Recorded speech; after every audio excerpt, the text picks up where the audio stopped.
Going live. Shut up. It is Friday, and I'm excited. You know why I'm excited? Why is that? Because I get 4 days I'm not looking at you. Nah, man. You are the glue. That hurts my feelings. I'm sorry, man. Everybody. I got a bunch of emails that saying we want Nigel. We want Nigel. Hey, I don't know, man. I might have to hit him up and you might I made another friend. You did? Yeah. He's called the he calls himself the Ubisoft Shield. The Ubisoft Shield. Yeah. I can only imagine what he looks like. Well, he's from California somewhere. Oh, bruh. Yeah. All right. Well, we're going to talk to the Ubisoft Shield. I don't know. I'm going to have to get with him. Okay. Schedule him in here. Yeah. Sure we're will. going to have a gang of new special guests. Yeah, we got a lot of special guests coming up. Well, the thing about it is we're what we call a diverse podcast. We like to have both sides of the spectrum on our podcast. So we're an equal opportunity podcast. But you got something you want to say? Hey, we'll bring you on to say it. How about that? Good Lord, you just crashed out. I did? Yeah, for a second there. Oh, that's just because I was for a second there, Grant. You crashed out. It's because I was bringing too much truth. The internet can only handle so much truth. Dropping bombs. Let me do our. No. Shut up. Hey, what trailers you got? I don't know. Oh God. I don't know. We're about to find out. About to find out, partner. They go suck yak. What do you say? What do you say? We need some people. Y'all need to hurry up and get in here. This is going to be a good podcast. If you're here, say something. We're going to take a roll call. Is it going to be a good podcast? I don't know. If I was to make do everything, then yes. Well, if I turn you off right now, it'll turn into 1 million followers. Turn into Joe Rogan. All right. Let's see. Manage videos.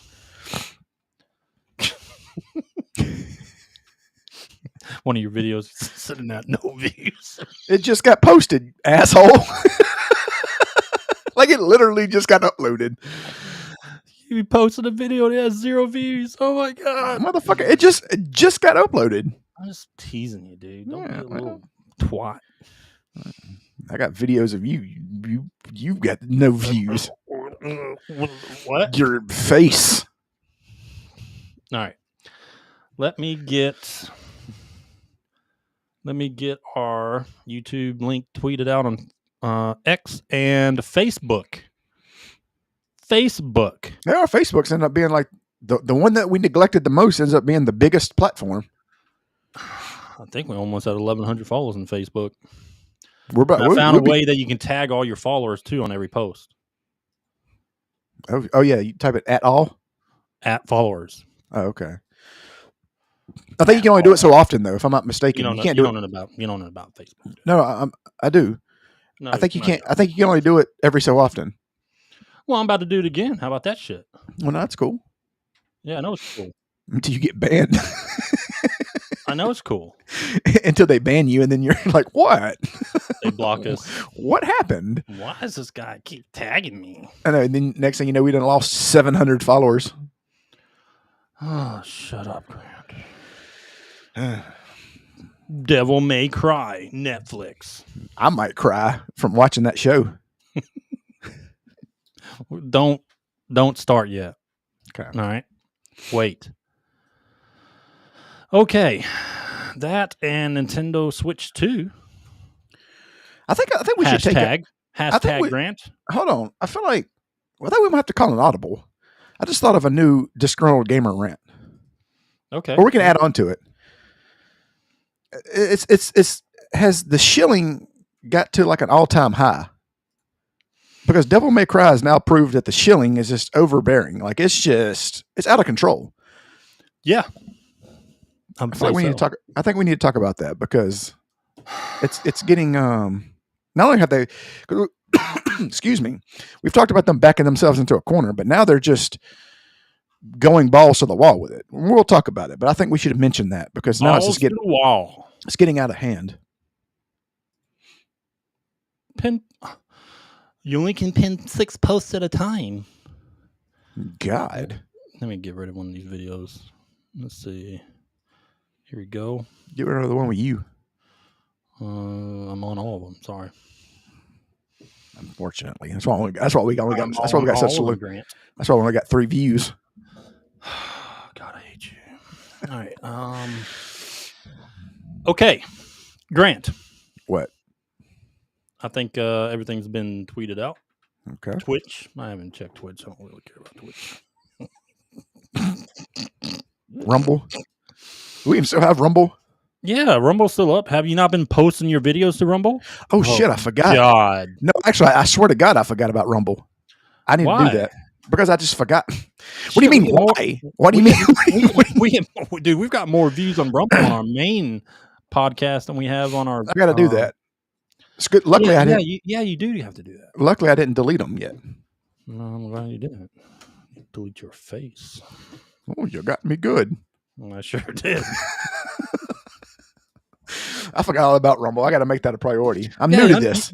I'm new to this. Hey, shut your face. I'm new. I'm the new guy here. I'm new to the editing world. God, fucking piece of shit.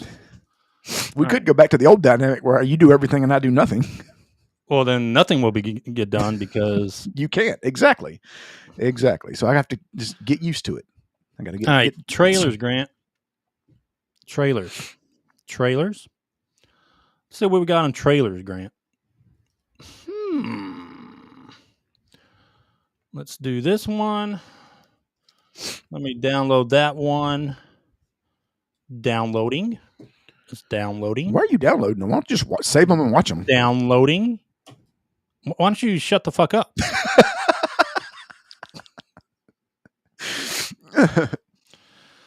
Let's see. I got 2. I got 2, Grant. You're gonna suck.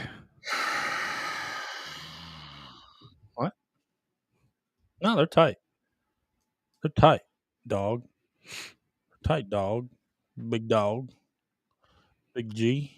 I knew you were about to say that. About to say Big G? Yeah. Let me tweet it out one more time, and then we'll start the trailers. Then we'll get into the podcast. You want to get into the podcast, Grant? Yes, I do, actually. This is actually the highlight of my day. Grant. No. I forgot what I was going to say. Yeah, no, nobody gives a shit. Hashtag Nintendo Switch 2. Oh, boy. Switch 2, Grant. The Nintendo Direct sucked overall. Hashtag Devil May Cry. Devil May Cry Netflix. It's a bunch of ass on this podcast. Devil May Cry Netflix. There's so much ass on this podcast. It should be sponsored by OnlyFans. Hashtag Switch 2. Oh, buddy. All right. You ready? I'm ready. Ready for some trailers? If you chose wisely. I'll let you know, like the guy. What do you say? You chose wisely? No. Is that what you about to say?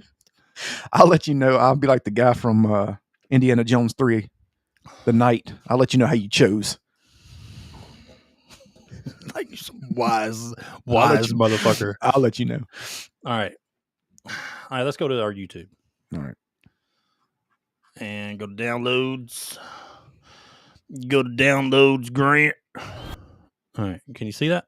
I can see it. Good. That's what I thought. Okay.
April 18th.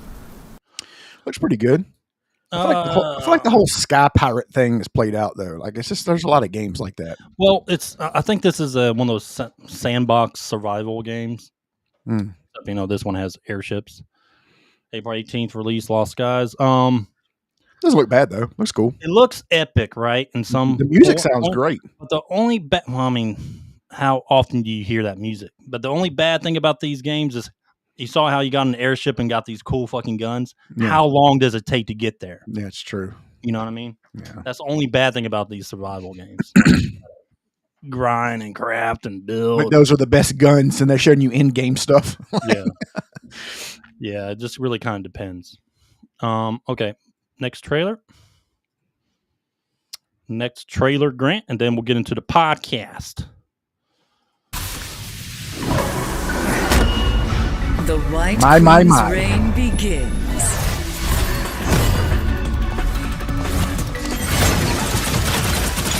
You deserved that, dear. Mind crush!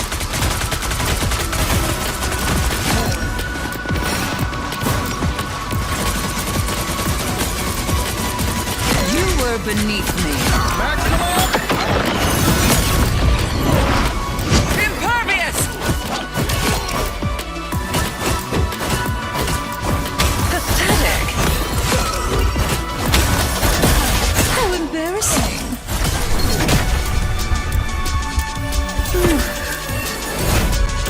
Kneel, peasants! That's White Queen mind just control. Fell off the side. April 11th, season 2. Man, I need to get back into that game. Yeah, me too.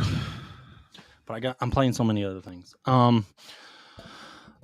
There's Emma Frost. What do you think about that, Grant? I think she looks good, actually. Yeah. It's like So is she like with her skin, the diamond skin or whatever, is she like a defense character? Like is she gonna be a tank? Chinese devs like pulled out a book like, what do men gamers like? Or it's like they kind of ask themselves, ass and titties.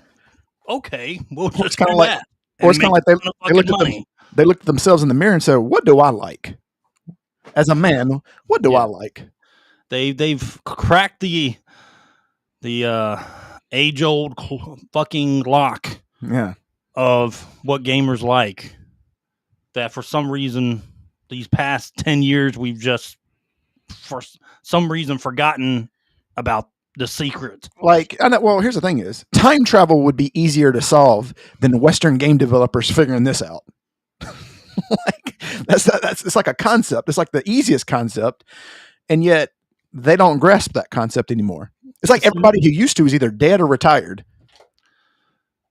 It's like I don't know, man. It's like common sense out the window, and China is just like, we got common sense. Here's some big boobs and a fat ass. Thank you, Chinese developer. Thank you.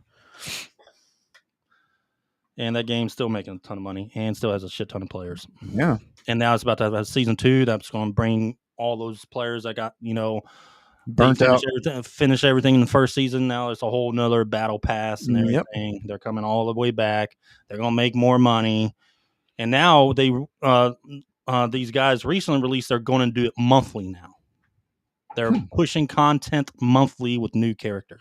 Well, I mean, if they're making that much money, then why not?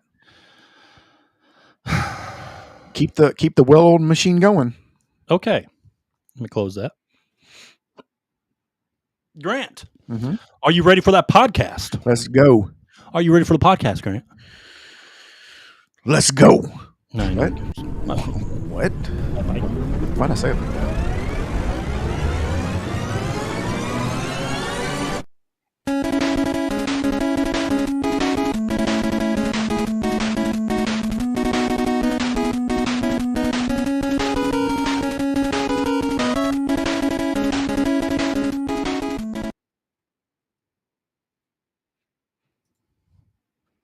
Don't ever cut the intro off early again. What's going on, everybody? It's your boy Grant Rowland here with the DMG Gaming Podcast, and as always, I am joined by the man who is stuck between somewhere like Dante's Inferno, between that and Dante from Devil May Cry. My boy. God, that was a horrible intro. Anyway, what are you talking about? Yep, you cut the intro off early. No, I did yes, not. You did.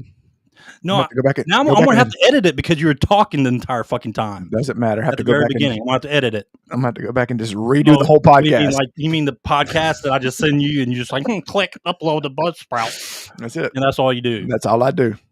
All right. Grant, let's get the docket out of the way. I don't like your attitude. All right, let's get the docket out of the way. Go ahead. So, Grant, guess what? What? We got gaming news. Oh. We got a couple main subjects. We're going to talk about Devil May Cry Netflix series. Talk about Nintendo 2 delay. Yeah. So far, it's terrible. Terrible news so far. Yeah, it's like you've mentioned two terrible things. A podcast full of fucking horrible news. I know. If you say Ubisoft, it's the trifecta. We got Ubisoft news. I know we always do because they're always in the news. We got Ubisoft news. We also have top 10, of course, Disgruntled Gamer Rant, and the random game roulette.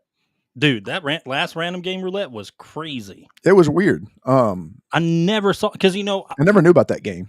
So if anyone didn't see our last podcast, our random game that AI chose for us was 𝐬𝐮𝐬𝐽. It was back in 2006. Burger King, actually, if you bought like a $3.99 value meal at Burger King, they give you a free game called 𝐬𝐮𝐽, basically promoting Burger King. Well, what's weird is I was fat in 2006, so I'd always go to Burger King. Yeah, you were a fucking lard ass. You looked like a State and Puff Marshmallow Man. I did, but that's not my point. You were like twice the size of Chris. Okay, you don't have to keep hurting my feelings. What I'm saying is, my point is even then, I still never even heard of this. As much as I went to Burger King, I still never even heard about this. We didn't have Burger King in Okinawa at the time. Oh, God, here comes another Okinawa story. I'm just playing. Yeah, well, back in my days in Okinawa. I know. Here we go. No, so we didn't have the Burger King, and I was in Okinawa from 2000 until 2008. Wait, so I thought they don't have Burger King there for really? Not when I was there. Okay.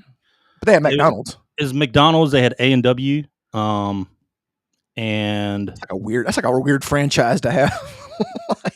Maybe they did get Burger King later because they did come out with a charcoal Whopper. It was like just a black Whopper bun. But you're in Okinawa twice. So was it not there the first time? Or I'm telling a fucking story. I'm trying to save these people.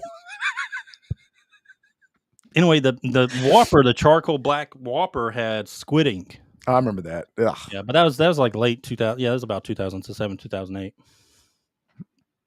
Well, there you go, kids. Gather around the campfire for another Ed in Okinawa. Okay.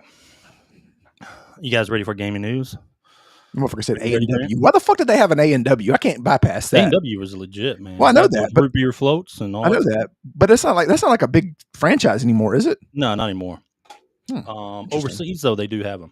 You know what they need? You know what they need? A motherfucking awards. Awards? Yeah. Big one. Okay. Anyway, y'all don't know about awards. Food. No. They don't know about that double big one with extra chili.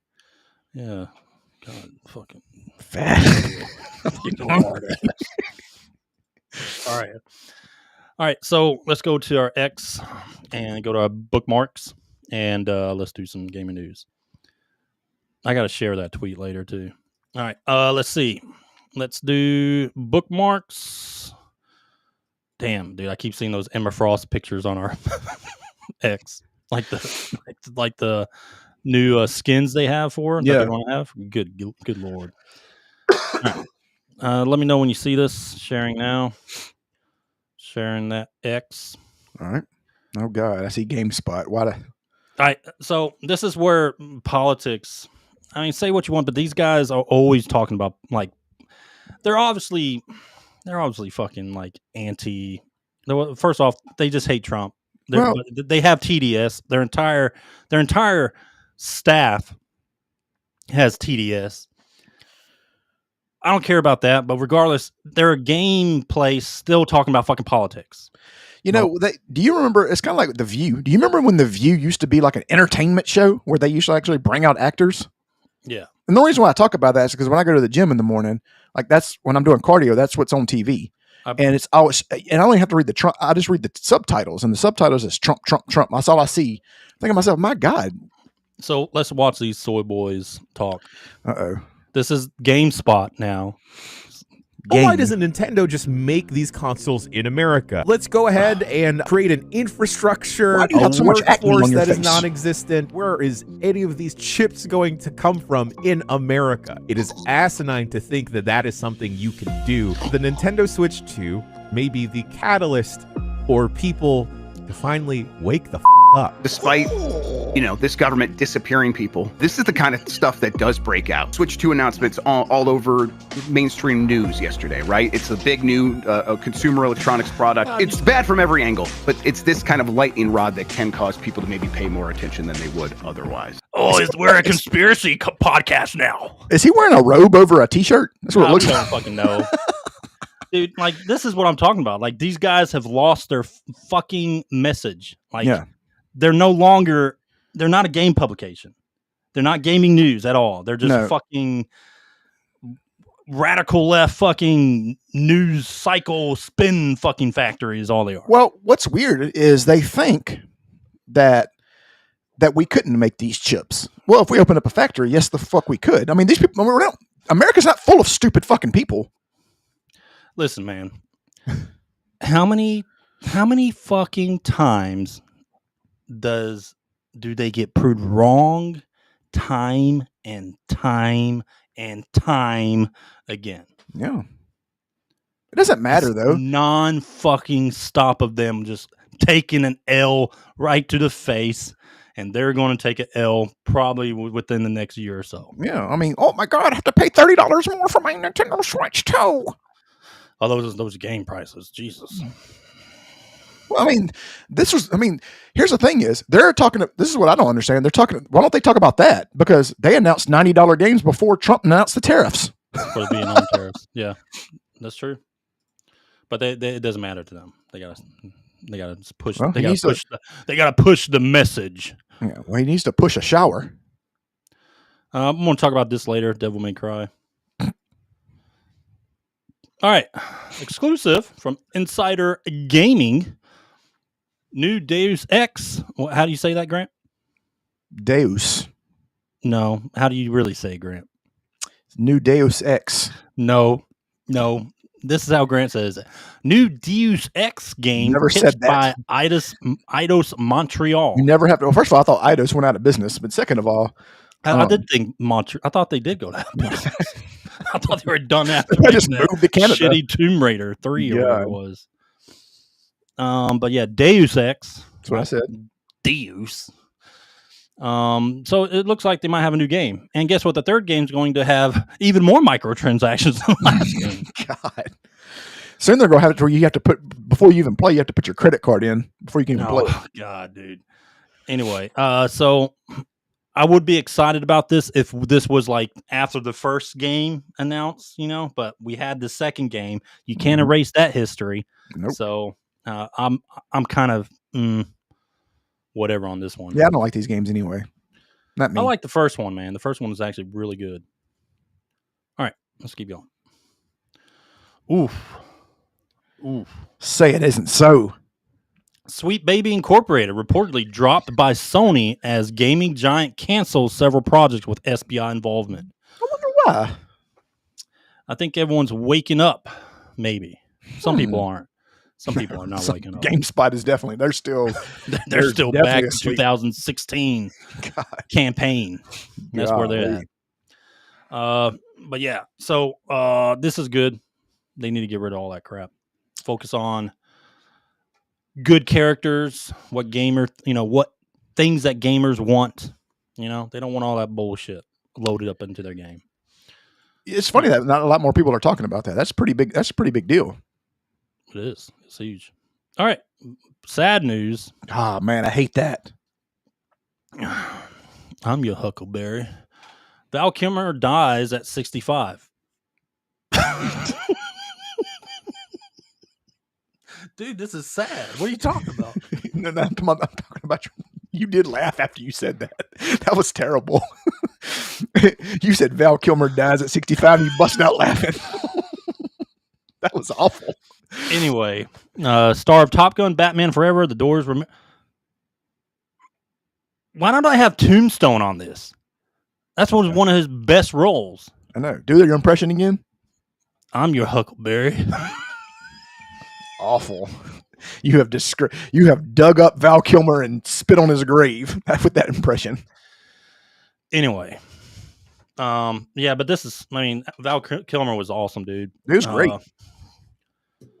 I don't know if you saw that thing with Tom Cruise, but this is before he died, of course. But when Tom Cruise talked about Val Kilmer and their reunion on the new Top Gun movie, how they gave it, it was very sentimental because, Val Kilmer, he went through the phase of doing some B movies for a little bit, not very good movies. But when Tom Cruise and Val Kilmer got together back for the new Top Gun, it was like he just switched on. Yeah. He did hit it out of the park. If you ever saw the new Top Gun, it was fucking. He had a tracheotomy. Yeah. And I can't remember. My brother told me, and I couldn't remember. I couldn't remember if it was he had throat cancer or something, but he couldn't act anymore because he couldn't talk. He could barely talk. That's why he always wore the scarf to cover up his tracheotomy. But he succumbed to pneumonia, which was that's what they said. At least that's what some people said. I don't know if that's 100% true, but it's terrible, man. Yeah. Iceman. Iconic actor. All right. Dude. I mean, a bunch of these guys are getting older, though. It's sad. I know, man. That's what's crazy, man. You think you don't even realize how old these people are. Because they're just always, there's something about Hollywood that they always look a certain, they don't ever look ancient. You know what I mean? I mean, Bruce Willis, he's had those issues. Yeah, he's completely done with acting. He's got dementia, man, bad. Or he's getting bad. I mean, that was just a few years ago, Yeah. There's a Die Hard movie, Yeah. What I mean? It's sad, man, because eventually, what's going to happen. Schwarzenegger, Stallone, Stallone's going to be Van Damme, all of them, man. That's going to be sad, man. Those 80 action stars, man, they're coming to their end. Yep. It's going to be a sad day. Maybe they can get one more Expendables out before that happens. Well, we'll see. All right. Or another Terminator. Just not a Terminator Genesis. Yeah, God, please, no. All right. No, look at it is. Phoebe Waller-Bridge, everyone knows her. She was in The Dial of Destiny, Indiana Jones, all that She's got something on her head. What's that on her head? I don't know, birthmark. Phoebe Waller-Bridge took $100 million from Amazon in production deal and delivered nothing. Studio reportedly renews deal. Whatever happens to Amazon and their fucking new series coming out, I mean, if they fail, I fucking wonder why. I mean, I don't know what they're doing. Have you seen The Wheel of Time?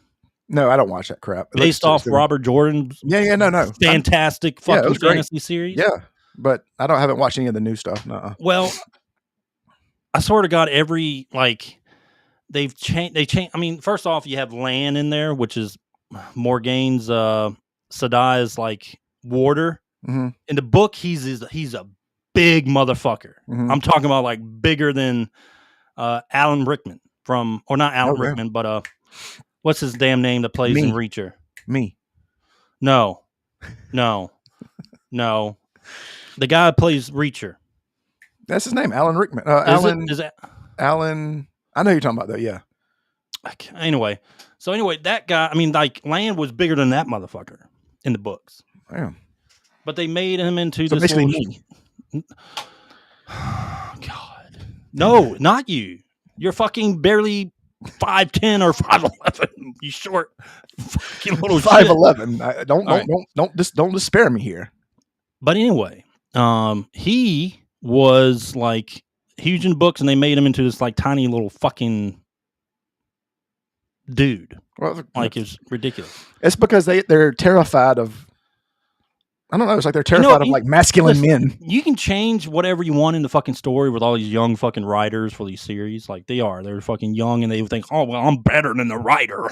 I'm better than the original source material and the author. I'm going to spin the story a little bit. But, okay, fine. But please please, big studios, when you do these series all based off popular fucking IP, cast the characters right. And it'll make up for the shitty writing that we know that's going to happen in these series. All right, when you change all the IP, original source material, and everything like that. That's like having Wolverine played by the guy that played McLovin. You know, we're going to get into that here soon too, man. Like, we're going to talk about this later, like IPs and stuff, how they change.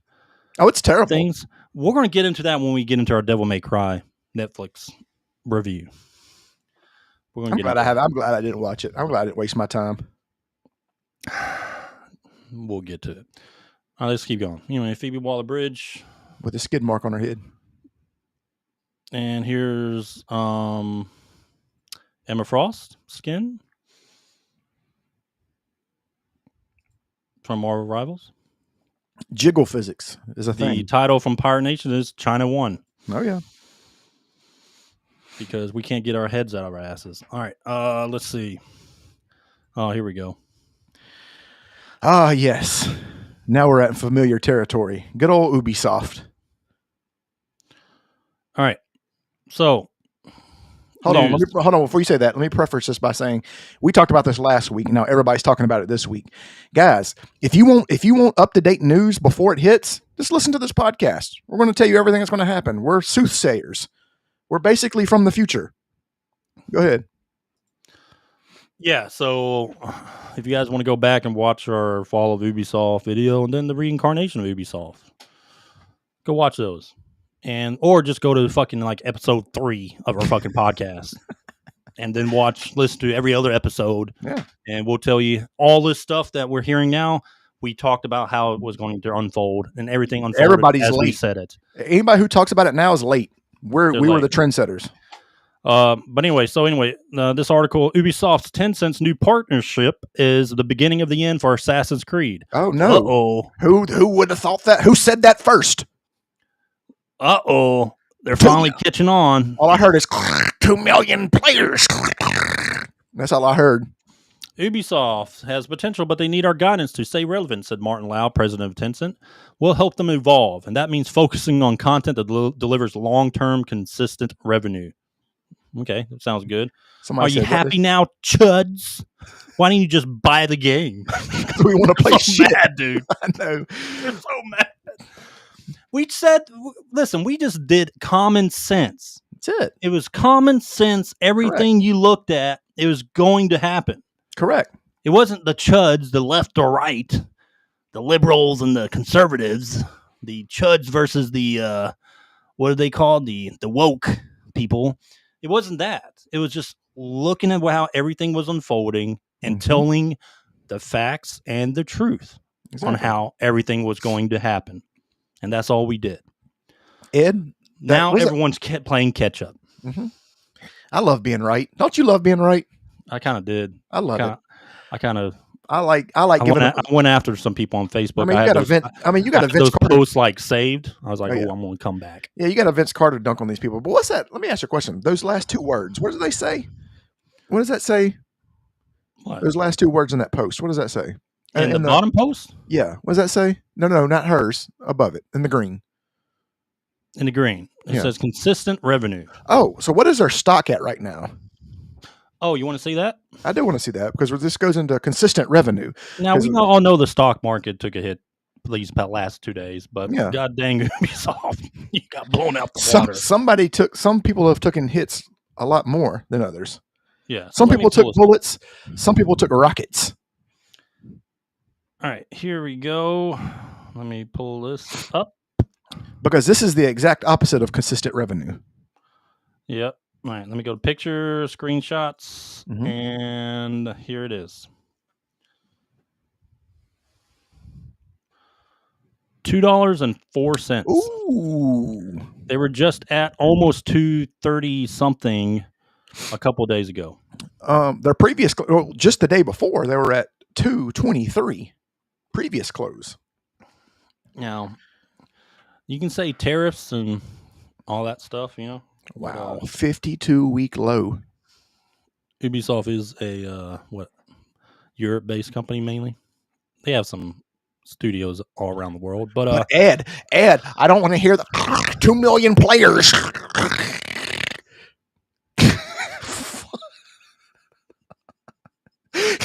2 million and 2 million players, Ed. That's 3 million. Oh, 3 million. Oh, 3 million.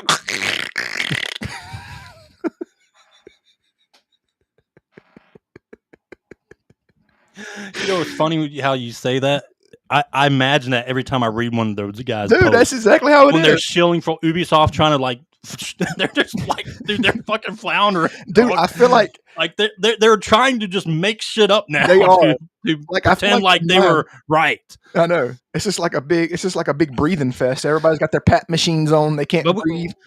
We said months ago, like once all the sales, well, we really haven't had any sales. Well, here's the thing is how come they have yet to release the sales for this game? Yes, that's what I'm talking about. But it's like we said a month ago, or even longer than that as soon as the sales show poorly, you're going to see the media spin and the Shills spin on like, oh, maybe it's not that good. And they were right all along. We've been saying this from the get-go. Nope. And that's what you see. Yep. But if you guys want to watch history unfold, like see the picture, go back just like a month on social media and see how people were pushing Assassin's Creed. Oh, yeah. And now look at the stories now. They're spinning it. Yeah. You know what's funny is nobody's actually really talking about that game anymore. Like, that game's not even like it's done. It's done. It's which is probably weird. it's in a month. It's going to be free on like it's going to be on like Xbox Game Pass and PSN probably. That's crazy. But the thing about it is they're still like they've given up shilling for it. Like what's funny is they stopped shilling for it and the numbers still haven't come out. So that's even worse. Yeah. All right. Let's let me share my bookmarks again. Let me remove that. Okay. 3 million. Fuck, man. 3 million. Fucking hell. But that's how that's pretty much what they're doing. That's it. They won't stop talking about it. And they wouldn't. It's like crazy. Like I'm just like, hey, can we get the sales number? And some motherfucker replies back to me, they got 3 million. 3 million. They fucking triggered out, dude. Fucking hitting the asthma pump, dude. I didn't say like nothing mean. I was like, can I get the sales numbers? Yeah, no, I'm not asking for the sales numbers. Fucking ballistic. You better ask for the active users. God. All right, let's blow this up. Oh, buddy, I hope this is true. God, I hope this is true. All right, rumor. You know how those go on some fucking social media. True. Might have to get 𝐦𝐨𝐫𝐞𝐿 to come back and confirm all this stuff for us. Because he's in the know. He's in the shadow realm. Yeah. All right. So according to 2 Apex Legends leakers, I mean, I could literally just post this and no one fucking good. All right, because you don't use names. This is like CNN just throwing out, that fucking Hunter Biden laptop is not real. It was signed by 50 CIA analysts. That is not real. That's Russian propaganda. You can just say shit like that. I know. I'm going to make a tweet later. I'm going to make a tweet. It's going to say, rumor, insider at Nintendo says chips will now be made in America. You might as well, dude. All right, so according to 2 Apex Legends leakers, the Titanfall 3 game is in development and will launch in 2026. If we don't see anything by like the end of summer, it's not coming out. Or if you don't see anything by the end of next month. Yeah. Titanfall 3, there's no way they could keep this a secret. No. Because you got people just wanting to throw that news out there if Titanfall 3 was getting made, dude. I mean, it would be out by now, I think. But anyway, who knows? Maybe they got a lockdown over there. Maybe they got a lockdown. Well, I go and tell you, it's probably locked down until you pay me $1 million. I'm gonna give you the game. I'm like, here it is. All right. That's why I tell people all the time, don't give me no special information because it don't take much to get it out of me. We'll talk about $2 million. Okay, cool. All right, this is crazy, dude. I got to read this whole thing. I know, but it's nothing that we haven't already. Here we go again. We've already said it before, but here we go. It's just coming out. It's worse and worse as we go. All right, learn how to spell, buddy. Ubisoft is denying We are demanding that a French court compel Ubisoft to convene an extraordinary general meeting, EGM, giving all shareholders a right to vote on 2 critical resolutions. Okay. Renegotiate the Tencent deal. That's not going to happen. This transaction must be reconstructed into a direct asset sale to Tencent for no less than 4 billion euros. The valuation already accepted by both Tencent and Ubisoft's board. At the moment, shareholders have no clarity on how the deal that was announced last week will eventually benefit shareholders of Ubisoft.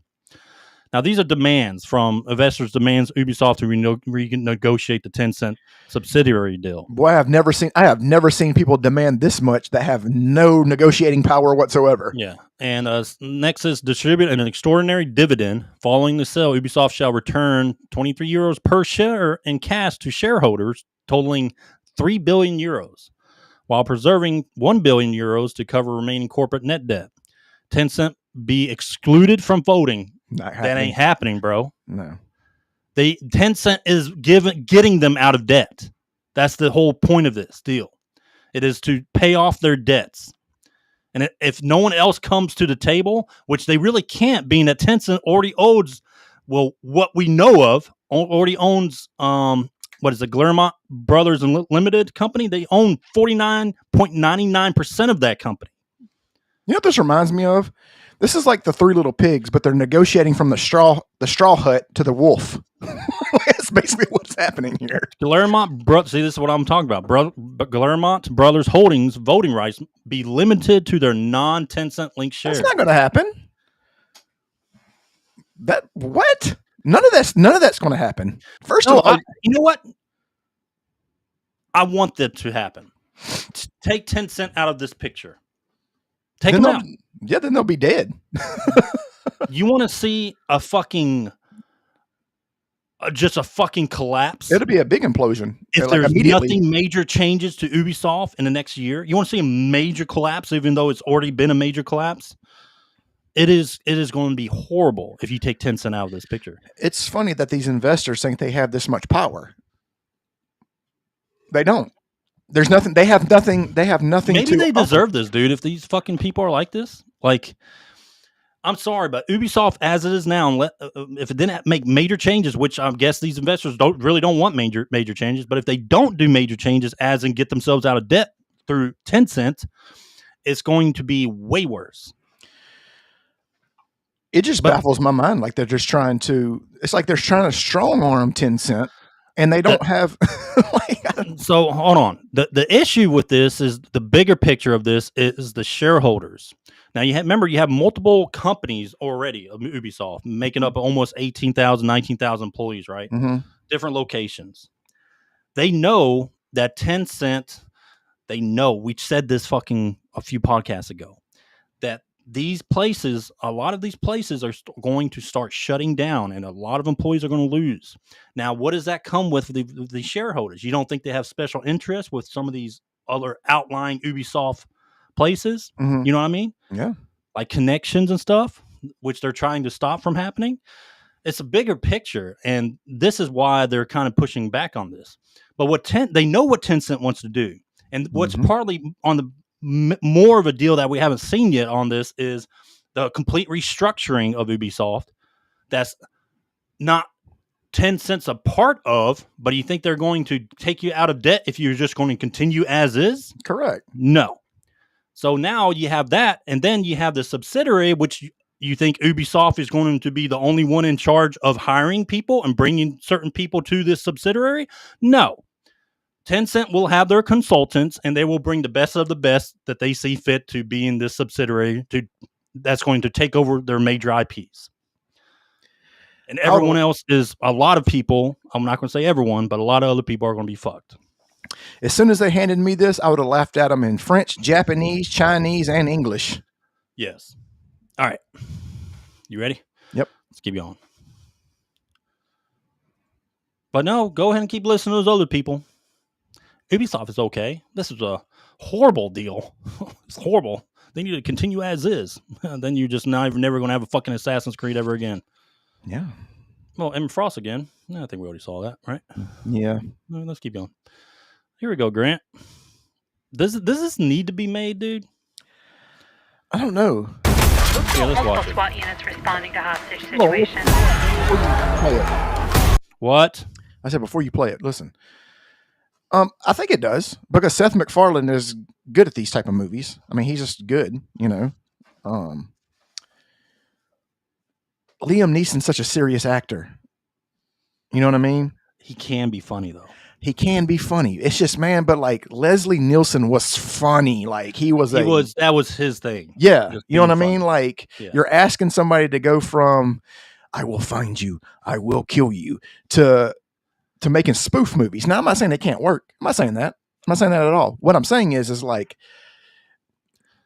there's people you could like Shane Gillis, somebody like that, like somebody, you know what I mean? Like somebody who's I'd be funny as hell. You know what I mean? Like somebody. So if you have Seth MacFarlane makes a movie, Liam Neeson is going to be in that movie because they're actually friends. Yeah. Yeah. He's on Family Guy a lot in his cameos. He was in the Ted movies.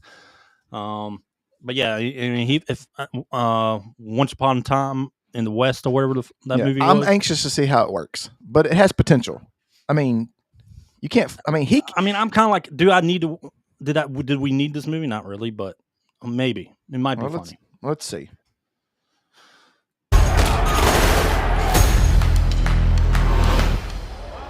Hey, little girl, stop! What do you want, little one? Your ass. That's the sound of the police. That's the sound of the beast. That's the sound of the police. That's the sound of the beast. Who are you?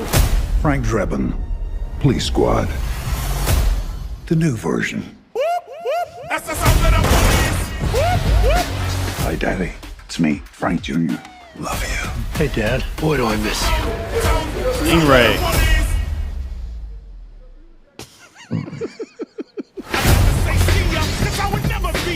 This that's a good trailer. Yeah, it's a good trailer. It's funny. And for those listening, it was the new Naked Gun. Yeah, go watch it. Remake. It's pretty funny. I ain't gonna lie. All right, let's keep going. I think that should be close to being it. Oh, this happened earlier. What do we fucking say? What do we say? I'm tired of saying it because it's like we're talking to the wind. We are now the Notre Dame gaming podcast. That's what we're going to change our name to. Oh, that's tight.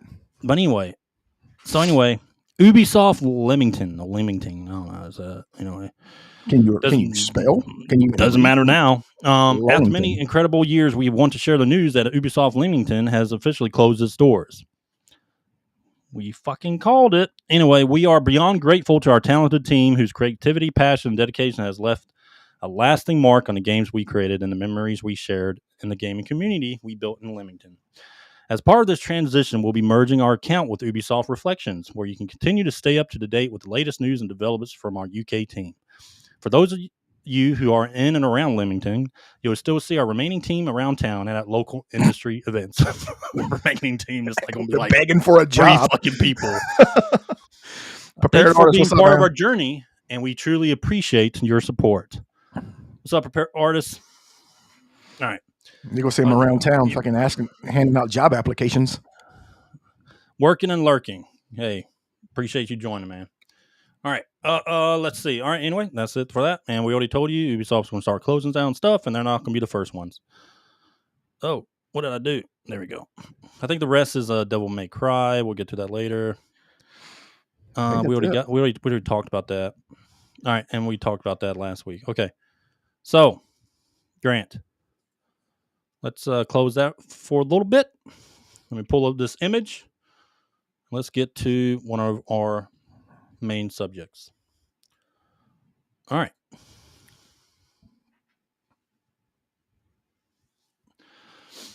As everyone is aware, Nintendo Switch 2 is going to be delayed, at least in the U.S. I think it was, April 6th or 9th they were expected to do early sales, right? Or pre-orders. Right? Yeah, pre-orders. But that's going to be delayed for a bit until they figure it out. From what's purportedly said, Nintendo released a statement to, I think it was GameSpot, because they asked the question. I mean, I haven't seen the official Nintendo message, but anyway, they said that the due to the tariffs, because they moved their factory, or I would say some of their plants and their manufacturing to Vietnam to avoid the China tariffs that happened earlier this year. So that's happening. And so it's going to be delayed until they give any word, which it's going to be sooner rather than later. They can't postpone this that long. This is what people don't understand. People are always like, "Oh, I can't afford all the tariffs. The tariffs, $3 million." Here's the thing: is if you're going to pay $400 or $450, you're going to pay $500. Like, come on. Like, it's not going to be like. Here's the thing: is $449.99, great price. $499.99. Oh no, it's not. Come on. This is not going to affect sales at all. It would be different if it was $450 or $499, and it was like $899. If they mark that bitch up to like a PS5 Pro, exactly, that's different. Might be bad. That's different. That is different. The markup's not going to be that high. I mean, even on a 30% tariff is going to be 30%. Okay, what's that?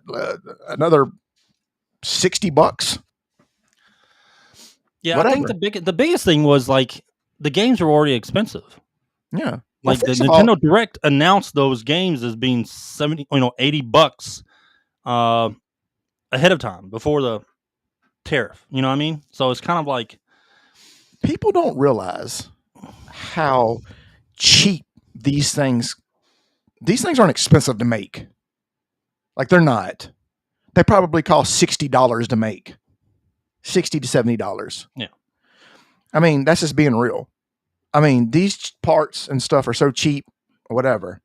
The thing about it is what will probably happen is if they want to quote unquote keep it affordable with making it look like a price increase, they'll drop their price themselves a little bit and then tack on the tariffs, and they'll still be around $500. It'll probably be $500. Not that big. The thing is, they have a set number already been produced. You know what I mean? Mm-hmm. They have the inventory. They have to do something with that inventory.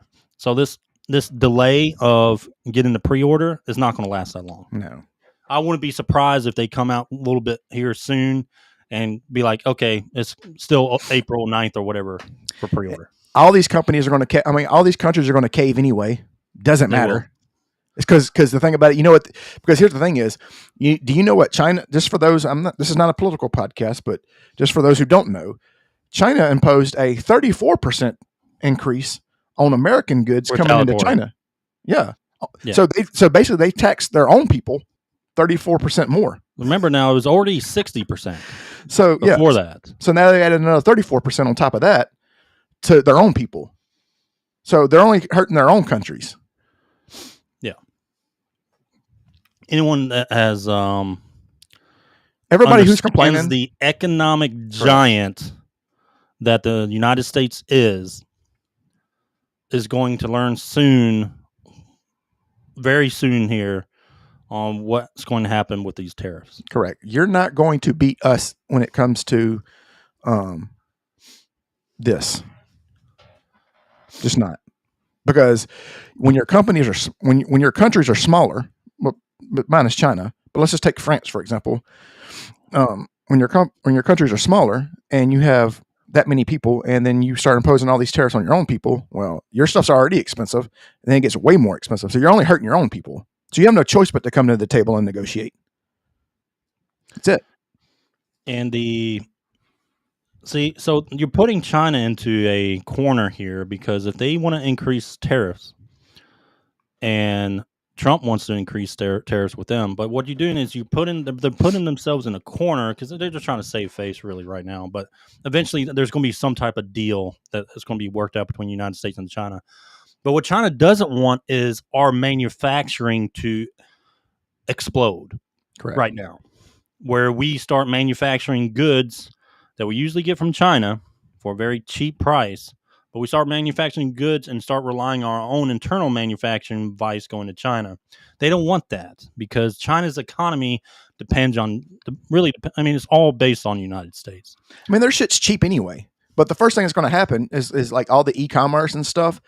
I mean, they will probably rebel against their own country first, because you have to think about this places like Temu, AliExpress, Alibaba, bye, because now it's going to be we can get them here for the same price if we start doing manufacturing. Yeah, they got I mean, it's going to be, they're going to be in a tight situation here soon.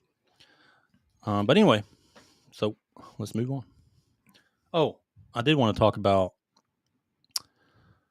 what do you think about the $80 games? Like Mario Kart, games like Mario Kart World, like Donkey Kong, like their mainline games being $80. Okay. So there was eventually going to get to a time, just like anything, that the prices was going to go up. We knew that. Somebody was going to have to take the first step. Everybody thought it was going to be Grand Theft Auto 6. Nah, Nintendo came in and said, you know what, fuck it, we'll do it. Go ahead. I mean, it's the dawn of time. As we progress through time, things are going to get more expensive, and wages will increase, et cetera, et cetera. I mean, guys, in the 1920s, gas was 4 cents a gallon or some shit. Does everyone know? Final Fantasy 3, Final Fantasy 6 in America, or in Japan. Final Fantasy 3 when it came out in '94. Mm-hmm. You know how much it was? It's probably like $60. No, it wasn't. It was $79.99. So was Earthbound, because you remember it came in that big ass box. Yep, and that would be equal to $150 today. And nobody batted an eye. No one batted an eye. Well, Earthbound didn't really sell that well because it was under the radar at that time. Plus, when I saw back in the day Squaresoft, buddy. Yeah. If I saw Final Fantasy 3 after playing 2 in America, that was an immediate buy.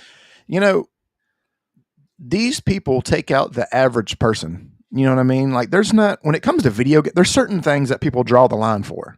You know what I mean? Like, if gas goes up, people are still going to pay it regardless because they got to have it. You know what I mean? When it comes to people's gaming, they're not going to sit there and be like, okay, $80. Okay, I'll pay it. I want to play it so much, I'll buy it. You know what I mean? Yeah. So this is not going to affect people. Like, they're going to buy it. And for people who are complaining about it, listen, go look it up. Cartridges in the 90s, like 94, 5, whatever. Go look it up. They were fucking like between $60 to $80. Yeah, I remember for my birthday, I got Double Dragon 3 for $50, and that was the worst birthday I've ever had in my life. Should have got that for free. Fuck. All right, Grant. That's enough Nintendo 2. If you guys want to, we have the Direct. We did a Nintendo Direct reaction for the Switch 2 Direct. If you guys want to go check that video out, it's on our YouTube. All right, let me close that. All right, Grant. Next subject, buddy. Ready for that next subject? I know what it is, and no, but let's go anyway. What? You don't like this? Man, shit. I watched this entire season yesterday when it dropped. And you'll never get that time back. All right. So, okay. They should just talk about this. Just make up a new name for this, because it's not Devil May Cry. Just call it something else. Just wait. Just hold on. Hold your horses there, buddy. All right. So, Devil May Cry, Netflix anime dropped. It was yesterday, I'm pretty sure. I watched the entire series begrudgingly towards the end. I got very oh my God. So I was really pissed off, dude. You don't understand how pissed off I was. Hate watching this thing after episode 3. Because it's bad. All right. Dante. Listen, if you haven't played the games and you watch this might be, I guess, okay to you, right? This might be a good anime to people that have not played all the Devil May Cry games. It might be a good anime to you. But this is just my point of view. Being a Devil May Cry fan, I played all the games. Dante. I wanted to start with Dante. Dante was very goofy in this fucking series. It didn't feel like Dante. Yes, Dante can be, like I would say, Devil May Cry. What is it? Maybe 3. He was just arrogant, though. He was kind of comedic, but it wasn't goofy. this guy with his voice, like even the voice. So the guy who voiced this did the voice for Nero. So every time when I was watching this, I was hearing Nero through Dante, and it really fucked me up. Like it really messed with me hearing his voice. I'm not saying the voice actor, he's good, okay, but Dante was goofy. The voice just didn't match, how we know Dante. And let me tell you the other thing. They added what's her name, Arkham, who lady, and she was first introduced in Devil May Cry 3. Mm-hmm. But they made her into like a fucking man. Dante's fucking part demon, right? Yeah. Oh yeah. He is the son of Sparta. Yeah. All right. They got that kind of right they had no choice. A little bit. I feel like they had to do that. They got the main points kind of right. Duh. I mean, you hear about Sparta in every single game. I would hope they fucking got him right, at least in the story. But anyway, she's just fucking. I mean, he's like superhuman speed, fucking everyone up at the very first 1 or 2 episodes, and lady comes in. She's like a what is it? I mean, she's kind of like how she was in the games, except totally different person, really. Mm-hmm. Like she's a I would say demon hunter, but she works for at the time it's like the vice president runs this fucking. The vice president of America runs this fucking demon hunting organization, and she's kind of like part of that guard. Anyway, she comes in and just fucking wraps him up. Like, fuck. Like, he's got captured, thrown in the back of the fucking Jeep, and she's just abusing that motherfucker. So they made him look like a pussy. Well, yeah, that. And, like, she wasn't, like, even in the games, it showed you how much fucking badass this motherfucker was power-wise compared to Lady, dude. Like, she was really nothing compared to Dante. Even through the series. I thought she was a cool character in the games. I like Lady. So when I heard that she was going to be a character in this series, I was kind of like, oh, cool. They're adding some more people. They added Nero too and some flashbacks. I thought it was a kind of cool concept at first. I thought the first episode was kind of okay. But then when it got to like the Lady just fucking him up, and then he gets his ass beat by like these 2 demons. I'm just like, what the fuck? Like, they made the fucking series more about Lady or Arkham, more about her than fucking Dante. Like, Netflix fucking did it again to a fucking IP. They did it again because they hire these fucking writers that have no fucking business, they think they're better than the source material, and they write a completely different story. Correct. And they still can't grasp the concept that these are popular IPs followed by millions of fucking fans, dude. And I don't understand why they can't just follow the IP. I want to see Dante. I want to see Dante fuck everyone up. Because guess what you do in the games? You fuck everyone up in the games. I mean, it wouldn't have been hard at all. Whoever did the people who did Castlevania, perfect. The first one. Yeah. So Yeah. But what I'm saying is, you know why? Because they just followed IP. They didn't do anything different. But the thing about Castlevania though too, those guys, the creators of it, they kind of Christianity's bad. Dracula is this bad because of Christianity. They did that, dude. Yeah, oh yeah. They did that in the first season. Yeah, they did. They have this weird thing with fucking the Christian faith. The priests were terrible people, and I mean, I'm not saying you had bad priests back then. Oh, yeah. I understand that, okay? Yeah. But not every motherfucking person was bad. But anyway, so let's get to this. Another aspect of it, I didn't like the form. They chose one, I think it was from his devil trigger. They actually call it the devil trigger in anime. He's in his devil trigger. I mean, they don't know that form because it's part of the combat system. Did they even play the games, you think? Oh my god, Dante's in Devil Trigger. Like, fucking, what are you talking about? Like, that's part of the game mechanics. Anyway, and when he goes in his Devil Trigger form, they picked the form that would look it's like they Googled Devil Trigger and they just went with one of the pictures on the first Google images to copy it. They picked the worst one, in my opinion. Golly. Like the most plainest, ugliest form out of all the games. Sparta looked okay. Like, they showed him and they showed clips of like when they were telling like the past and everything like that. They showed him. He looked okay, kind of cool. But Dante's devil trigger form, like fucking, it looks stupid. They picked the worst one. I still can't remember which one it was from one of the games, but they picked the worst one. What else? The bunny dude was fucking. Come on, man. You can't give me. I mean, he was like kind of cool because he was like, he was raw, like he was a killer. Mm-hmm. But fuck, dude, a bunny? Like, I understand the background of him, how he became, like who he is, but like, you weren't. I was just like, it's a fucking bunny. Okay, he's a murderous bunny, but it's fucking stupid. Like you couldn't pick a better animal. Like I thought which demon it was with the he had the wings. Like he looked like a Devil May Cry boss, like from the games. Like he was one of the side demons that was basically, I guess, underneath the bunny demon, whatever. But he had the black wings and stuff. Like he had a cool sword. Like he looked like a Devil May Cry fucking boss. Mm-hmm. But he was kind of like fucking. He was no one special. And then you had the girl snake lady that was just stupid. And you had the two brothers. One was like red or blue or whatever. One of them fucked Dante up. I mean, it's just like, and then you had girl boss fucking lady coming out of nowhere that she's never been like she was strong in the games, but she wasn't like fucking can fuck Dante up too strong.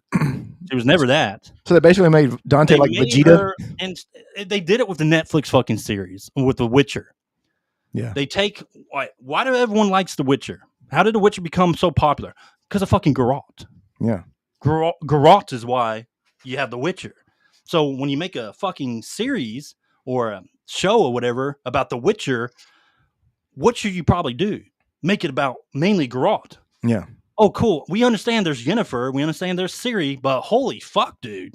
Don't make like most of the fucking show about one of those characters. Correct. And Geralt just a couple of fucking, like in season 2 or 3 of what is. He was just like fucking getting his ass whooped, and he was it's just, they do this and they think they're telling us, these writers think they're telling a story that people will like because it's their version of it. But the fans fucking hate it. Now, if I'm a guy who never played Devil May Cry and I go watch this show, I'm like, oh, cool. No, it's a decent anime, Yeah. But as a Devil May Cry fan, they should have just did a totally different story, change his fucking outfit to blue or something and call it like fucking Devil May Run or fucking something different. Don't call it Devil May Cry because it's not. Sucker with sword. Now I want to talk about something else. All right, Grant. In the games, what was hell in the games? There's only one outlier in hell. That was Sparta. Yeah. He was the outlier of like being a good demon, really. Mm-hmm. You might have had a very like fucking select, less than a fraction of percent of demons like him, but not really like him. But he was really the outlier. Like he was not like any of the demons. He literally says that in a lot of the story episodes from Devil May Cry 1, right? All the little knowledge you find. Well, Grant, let me tell you what happens. So guess what? They made hell into a gray area. Uh-oh. A gray area. There's good demons, fucking families and stuff that fucking play. They made hell because I guess these guys really love hell. They try to make it into a okay place. Oh, we have a place got destroyed and we have refugees from hell. Oh God. And the hell is hell in the games. Mm-hmm. I mean, they literally make it hell. I mean, what you think of what if you go to hell, if you look at, I would say biblical accounts of what everyone knows what fucking hell is from any fucking, I guess, religion on their basis of hell. Mm-hmm. It's a horrible fucking place full of fucking demons. Correct. And want to torture you and fucking kill you. Mm-hmm. But no, Grant, there's refugees of families and kids. No. Coming out of hell. A soup kitchen. A nice mall. Yeah, they made it a gray area. It's morally gray. Oh, God. Oh, and guess who invades hell, Grant? Uh-oh. The angels? Motherfucking America. America comes. They have demons and fucking turbans and everything, Grant. It's like the Gulf War. They don't. It's motherfucking Iraqi or the war on Iraq all over again, except it's in hell. They didn't do that. They didn't do that. There's no way they did it. Oh my God. America, the bad guys coming in to fucking kill the demons with turbans on and oh my God. The demon families, they made them. I mean, it's so fucking left field, dude. They fucking had you can adopt a demon pet at the pet store. Everyone is saying it's not DMC. You're absolutely 100% correct. It is not fucking Devil May Cry. You know why it's not Devil May Cry? Because they keep giving these fucking writing and direction to people that really don't know the fucking games. And they think they're better than the source material to determine their own fucking story. And we keep getting on and on again. But guess what's going to happen? You're going to have all your fucking Shills with their fucking Palestinian flags on their profile saying, oh my God, this is so amazing. Oh, why you hate it? You're just a hater. No, I am a fan of Devil May Cry. I wanted Devil May Cry. Yeah. I wanted Dante to fucking murder the minions of hell, which you do in the fucking games. Exactly. But no, it's a morally gray area. Grant. Can you imagine if they made like a Resident Evil, but instead of the zombies biting you, they gave you a hug and they told you that everything will be okay? So listen, if you don't know the Devil May Cry series and you just watch this, you watch it. I mean, you'll like it probably, but don't get me wrong. Some of the fighting sequences were pretty good. All right. And Dante had some good moments later on. All right. But it still wasn't Dante. It didn't feel like Dante. Everything just was like, how good are we talking? Are we talking like really good? Or are we talking like solo leveling where he's fighting the black ant? Like that good? What was that blasphemy? You just say solo leveling in this? No, brother. If you're expecting solo leveling, you don't watch this. All right. Dude, I do want to say from solo level, like if they got the story right, I would really, if they got like at least a lot of the aspects good and didn't have that stupid America invading hell with fucking demons wearing turbans and fucking shit like that. All that dumb shit they added for political reasons, whatever they want. They didn't have that, and they focused on Dante, Lady as your minor character. Like most of the games she is, that's what she fucking is. Mm-hmm. The games are about Dante, Nero, I mean, if they focused on that, they could have had a really good anime here. But as a Devil May Cry fan, after the first couple episodes, you want to start hate watching this because you're like, what the fuck are they doing? This is not incredible. Devil May Cry. And I mean, you will. But people that don't know the tourists that come under think they know because they might have went back and played Devil May Cry 5 for like a couple of hours. Like, oh, I fucking know all about Dante. I mean, that's what they do. And it's like, so if I'm on Twitter and say, let me show you a post, Grant. I got to show you. I saw your post and then. Well, some people, people that are watching haven't. So I'm going to show my post. And it was just a common, I was like, I was just responding to the Netflix show. And here, let me share my screen real quick. Also, Dante doesn't look cool in this anime. I mean, he looks okay. Let me go to bookmarks real quick. Actually, I want to go to my tweet. Here we go. All right, so this is what I tweeted. Netflix Geeked tweeted out, it's not Devil May Cry without rocking out to Devil. All right, that's another thing is they try to, this shell of Devil May Cry that they try to make, they put a lot of famous rocks and metal music like in this. They had Limp Bizkit, Keep Rolling at the that's the beginning. Oh, okay. Music. Like I like that song. The intro. Yeah, the music was cool. It was Devil May Cry-ish, right? Okay. But they try to mask it with all this fucking rock music. Like the mediocre fight scenes, they had put like some fucking rock Black music on Sabbath and shit. Like I didn't know what the fuck they were doing. And they had Rage Against the Machine.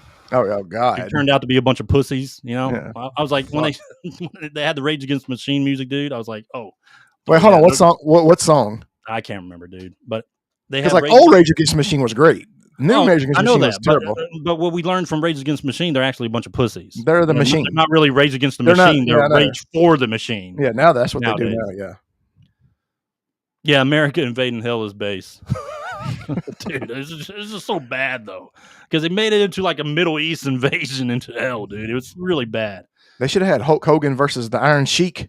Yeah, but anyway, so they say it's not Devil May Cry without rocking out the Devil Trigger. Okay, they obviously don't know what Devil Trigger is. Anyway, and then I respond, correct. This show is not Devil May Cry.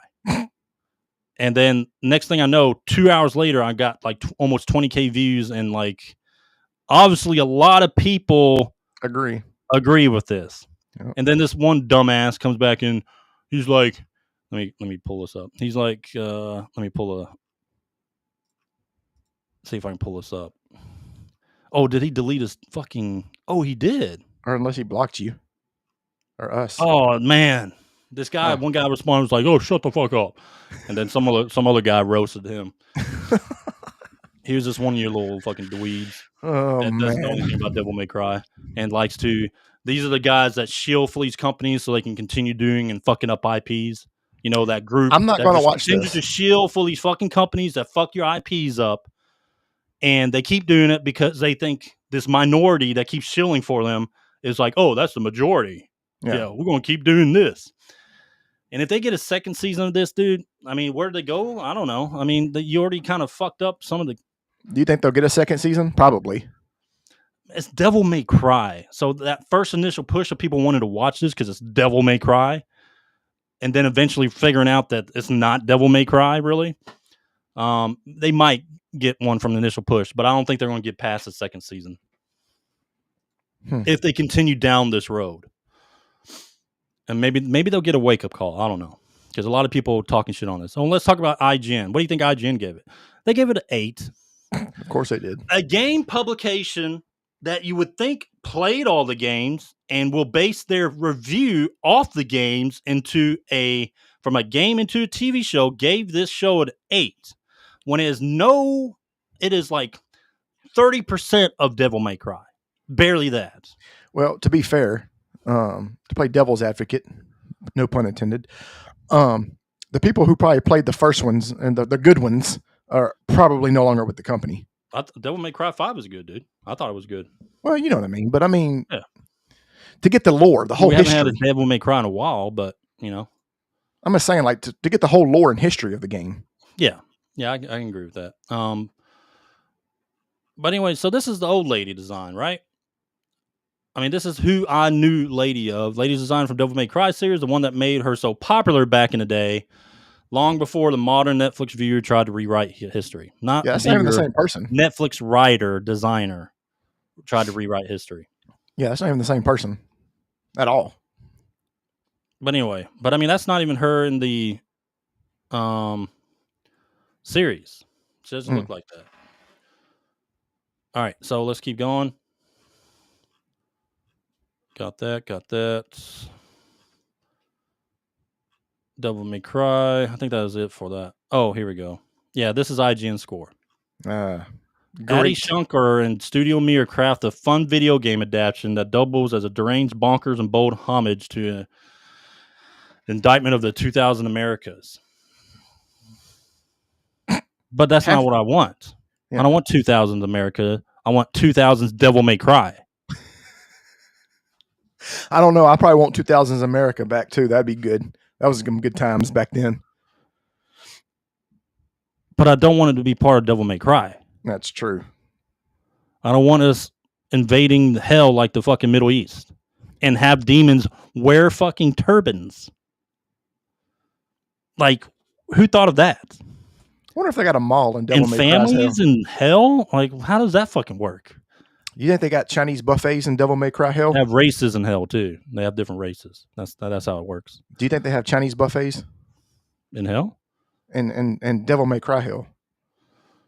Oh, maybe. What the fuck does that have to do with anything? Well, I mean, you said it's a gray area. It says they got families and all kinds of stuff. You got to have a Chinese buffet. Long John Silver's. Quincy's. I'm just getting hungry. Quincy's. That place has been out of business for years. What the fuck are you talking about? I'm naming buffets because I'm hungry. God. Remember Quincy's? You want me to order some DoorDash? No, you remember Quincy's? Yeah, I remember Quincy's. You remember Ryan's? Remember that rolls? Golden Corral back in the day, Golden Corral? Yeah, you remember them rolls? Yeah, them rolls are good. All right, anyway, so I think that's it for Devil May Cry. But anyway, dude, like, stop fucking with these IPs. All right, well, give me your review. What's your score? 5 out of 10. All right. It was made up for at least the action sequences and the music. That's why it's a 5 out of 10. Okay, that's fair. If it didn't have those, if it didn't have the cool music, like the good music, it would have been like a fucking 3. But yeah, it's a 5 out of 10. Barely. If you're a fan of Devil May Cry, you will see why. If you know Devil May Cry, you will see why. Look at you rhyming over there like a MC. That's right. They used to call me Dante. I couldn't think of nothing. Dante's not a word you can rhyme with. Yeah. All right. So that's enough of Devil May Cry. Anyway. All right, Grant. Disgruntled Gamer Rant. You still trying to think of something? I was. I can't now. I'm past it now. Hey, Devil May Cry is done. All right. Okay. Let's go to our Disgruntled Gamer Rant. What is our Disgruntled Gamer Rant today, Grant? We're going to talk about the price of these Nintendo games, and also have the Shills gone too far? All right, go ahead. Okay. Well, with the recent news of Devil May Cry and everything, this is the fourth thing in a row that I feel that they have shilled to the moon. Because if you look at Twitter, you got fans like yourself and everybody else saying that it sucks. But yet you have a certain amount of people going through and saying, oh, this is the greatest anime since fucking Dragon Ball Z, basically, is what they're saying. I'm starting to think that the checks must be good, man. Like the money must be good to do this. Or it's mainly driven by politics. It has to be. It's one of those two things. It's either it's to the point now where I'm believing that if you know that one side of the aisle is going to hate it, I got to love it regardless. I gotta boost it up because that's how we win. That's how they look at it. That's how we win. Or on the other side, man, they give me $100,000 to sit there and talk good about this. It's one of the two things. It's not anything else. You can't look at these things. Dragon Age, Avowed, Assassin's Creed, Devil May Cry. This is the fourth thing in a row that they've shielded up. Yes, go ahead. All right. This is the result from a long-term effect of people not holding these companies accountable that take these IPs and spin their own story versions of the IPs. Either from a game to a movie or a series or whatever, or taking let's say Warhammer 40K or something and turning that into something. That's an example. IPs like that. And same thing with what's been happening in Dungeons and Dragons lately too. Oh God! But it's a long-term effect of these people on social media that are not holding these companies accountable. Instead, they're shilling for them because they're going with a certain political message. So they're trying to do that counter push against people who are like, hey, this is stupid. I don't want this in my IP. I want my IP to be like the fucking IP as an origin, like the original source. I want it to be like the IP. I don't want your fucking weird political version of the fucking IP that you turn into all these series. But it's been a long-term ongoing thing that they haven't been held accountable. And it's all fault from these fucking people that continue to just shield for these fucking companies. And these companies don't learn because all they hear is from the back is the fucking, oh, this is what they want. This is what fucking people that love this IP like Devil May Cry, this is what they want. When they don't, and they still haven't learned their lesson. So you know what's going to happen? So Devil May Cry it's probably going to be a short series, and they probably won't even make another one after this. All right. So now we're going to go years without another Devil May Cry because of the failure of these writers and the basically the production team of this anime series of not doing source material, something that the fans want. Yeah. And now, but that's not the only thing they've done hit. The Witcher. The Witcher has failed. Since season 1 was good storytelling, it wasn't like, what we were expecting, but at least they had good storytelling in the first season of The Witcher on Netflix. They had good storytelling. Mm-hmm. But then it came to the second and third season. They pulled away from this big time from the source material, started to focus on other characters, not, fucking Geralt, Henry Cavill, a fucking probably the only motherfucker on the planet that can play a Geralt like that because he, one, loves the fucking IP. Yeah. He knows a lot about the IP. He loves the author. I'm not even talking about, he plays the games, but he loves the author in the original books. So you're not going to listen to someone like that. You're going to listen to your young writers that don't fucking give a shit about the IP. They want a fucking paycheck and they want to put their own personal spin on these fucking stories. Yep. to include a political spin and focus on characters that really people don't want to fucking see. They want to see them now and then. Like I want to see Yennefer every now and then. I want to see Ciri every now and then in The Witcher. But I want to see Geralt 70 to 80% of the time on screen.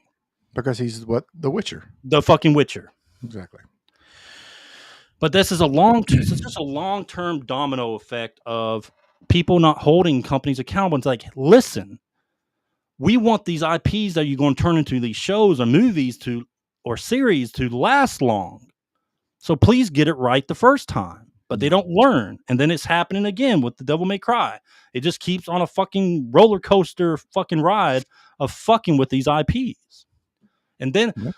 I mean, think about it, the Wheel of Time. I mean, I don't know what the fuck they're doing with that show. Anyway, I mean, they completely butchered that show. I think they were like trying to wrap it up. This might be like they were trying to wrap everything up. I don't know. I thought it was already canceled. To be honest with you, I didn't watch. They got started to get good, but it's still like just all fucking base. Now it's just kind of like almost every single girl in that show has a sexual identity that leans a certain way. And they made every fucking girl in that movie or in that series like that. Rand has been thrown into the background, kind of. Like they kind of showed him a little bit more in this season because he's a fucking dragon reborn. You know, like it's a very complex story, but they put him Rand as like this fucking side, not that strong guy, and he always has to rely on Moraine or Eyesight or someone else to fucking dig him out of a fucking hole, like every show. You know? Yeah. Anyway. And then we got, what was that other series that they fucked up? And we're never going to get another show again on that. They recently did it. It's based off a game. They started it. They almost did it with Nocturne. They almost did it. They almost fucked up. But they almost did. Second season was a lot better. Yeah. I'm saying if the second season would have been like if it would have been again like the second season, or the third, whatever. You know what's funny with that? What? I think that as they were writing that show and like watching it before they released it, like the showrunners, I think they got to a point like after a few episodes of like, I think we need to bring 𝐿𝐼 in or something. We got to move some numbers here. And that's what they did at the end of the first season. And then, you know, when you put 𝐿𝐼 and his personality, including the same voice actor from the original Castlevania, it's picked up. Yeah. Because you got that Belmont 𝐿𝐼 interaction and all that stuff. I wish there was a little bit more, but I mean, that's kind of like what it looks like. Like they're like, oh, fuck. We gotta do something to save our show. But they did it with like they've done it. I will say, Fallout, good. I like Fallout. Fallout is good. I'm happy with that because they do a lot of throwback stuff to the games. But there's a few other shows that just failed, and we won't ever get another show like that. You know, we won't get a show or movie or whatever based off that. Oh, they messed up Resident Evil as well. I mean, that's like an ongoing thing. Yeah. And they got another chance coming up here soon with the new movie. And they'll probably fuck it up again. They won't run for the trifecta. Yeah. All right. So here's the next thing. And I'm kind of want to frame it like this. So Nintendo for a while, for years actually, has been kind of what they've a beacon of hope. Can you agree with that? They've always, you know, like, you know, they're very reliable. Yeah. I'm just saying, but has that starting to run out? Have they starting to look stale? And what I mean by that is they're kind of, now don't get me wrong, Mario Kart Worlds is a good concept. You know, I'm not shitting on it by no means, but it's kind of like they're kind of just recycling the same shit from every console. So you can always bet that there's going to be another Smash Brothers. There's going to be another this. Like, why aren't they giving anything what the gamers want? You get what I'm saying? Yeah. Like, why aren't we getting the Breath of Fires? Why aren't we getting the Chrono Trigger remaster? Why aren't we getting, you know, any of this other stuff? You know what I mean? Now the From Software game looked great. I forgot what it was called. But my point is this: it's starting to get to the point to where it's like, because Nintendo's always been on its own path, regardless. They didn't care about specs. They didn't care about anything. They were always going to do their thing, keep their head down, and stay in their own lane, and they were going to sell. But now it's kind of like that lane has just kind of taken an exit off the interstate and just kind of going somewhere else, that it's starting to get boring. You know what I mean? Like, it's starting to get less exciting than it used to be. Yeah. I don't know. For Nintendo, it's kind of like their direct was kind of eh. Yeah, well, it was terrible. And here's the thing is, and when I say that is, Nintendo is the quintessential name. For 40 years, man, they have been masters of this. You know what I mean? And it's kind of like one of those things. It's like now here they're releasing a new system. Yeah. You know, they're releasing a new system, and their direct was not good overall. On the grand scheme of things, it was not good. Yeah, it was not good. It was not good. But I still have Nintendo. Like, I know they're going to come out with some bangers. Like, they will. Like, the new Mario. I mean, I think the Donkey Kong's going to be good, dude. Yeah, like, I think it's going to be a good game. Now, I mean, From Software delivering an exclusive to Nintendo, that's a big deal. That's big. And there's one thing about From Software when it comes to dependable companies. From Software is going to probably give you a good game. Yeah. It's going to be an 8 or above. Yeah. Out of 10. Like, every time. It's always going to be an 8 or above from Software. But, you know, they still got time this summer. You know, maybe they're waiting to announce some more things once they get through this Switch 2 phase of release and pre-orders and all that stuff, and release upon in June, whatever it is. But then they're going to have more directs, and it's going to be kind of up to the end of summer directs of where we see Nintendo going with the Switch 2. Yeah. And, you know, people are complaining about the $80 games. Like, that's where we're heading. I mean, we're heading there.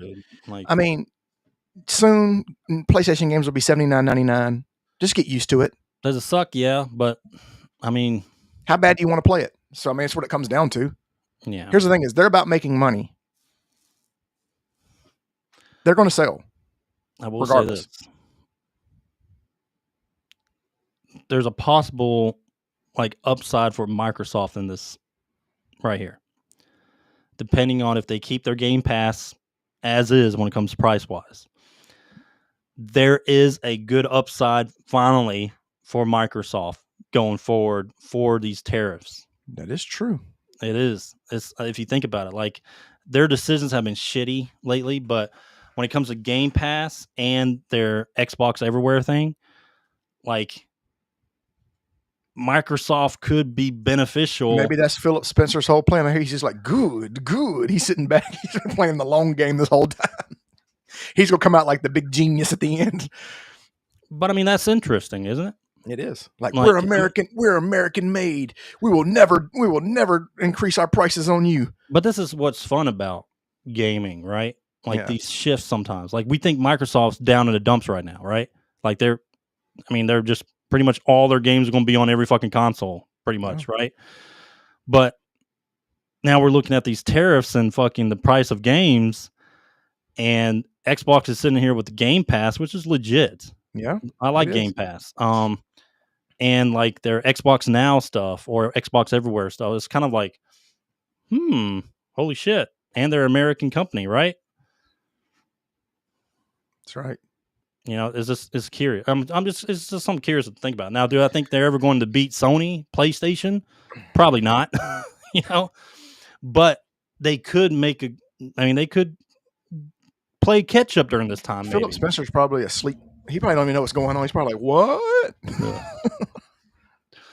Like, Doom Dark Ages for every fucking console. Fuck it. We own Bethesda, but fuck it. Let's give it to everybody. God. Doom Dark Ages, dude. I can't wait to get my hands on that. It's coming up soon. All right. Disgruntled Gamer Rant, dude. That's it.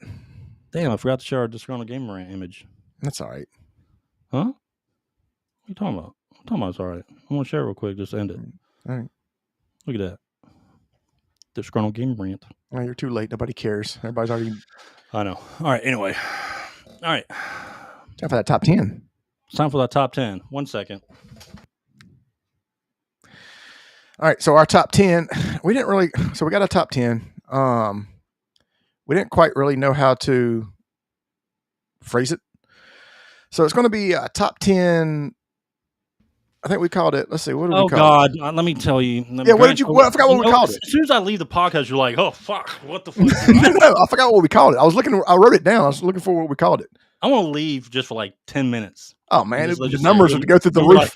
You're gonna be like, "Well, God, that's the podcast." You'd probably come back and I'll be like this, like fucking passed out. All right, so top 10. All right. The top 10 this week is the top 10 best art direction games of all time. What we mean by that is, like, of course, the art direction, but like when they were released, how good they looked for their time. Correct. That's it. All right. So how good those games looked, and it can even be down to mechanics, not even just graphics, right? Yeah. But it's the top 10 best art direction games of all time, like games that were ahead of their time. All right. Yep. Let me make sure this is the name of the game. Oh, yep, God. it is. No, I got it. All right. I got number 10. No, go ahead. Number 10. Number 10 for the Super Nintendo. Ed, do you remember the game Another World? Yes. That game, was, first of all, for the Super Nintendo, was fantastic. Now, the game was hard as fuck. But the graphics were like very computer animated-ish, or as much as they could for the Super Nintendo. But it was also a very, this game was very like a Dragon Lair game. It's one of those games where you had to make fast decisions very quickly or you would die type deal. But like the graphics were fantastic for the Super Nintendo. Like they were really good.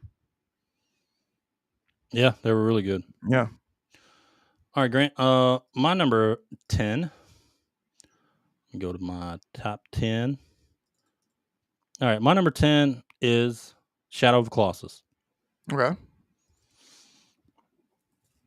This was, at the time, is the first of its kind, really.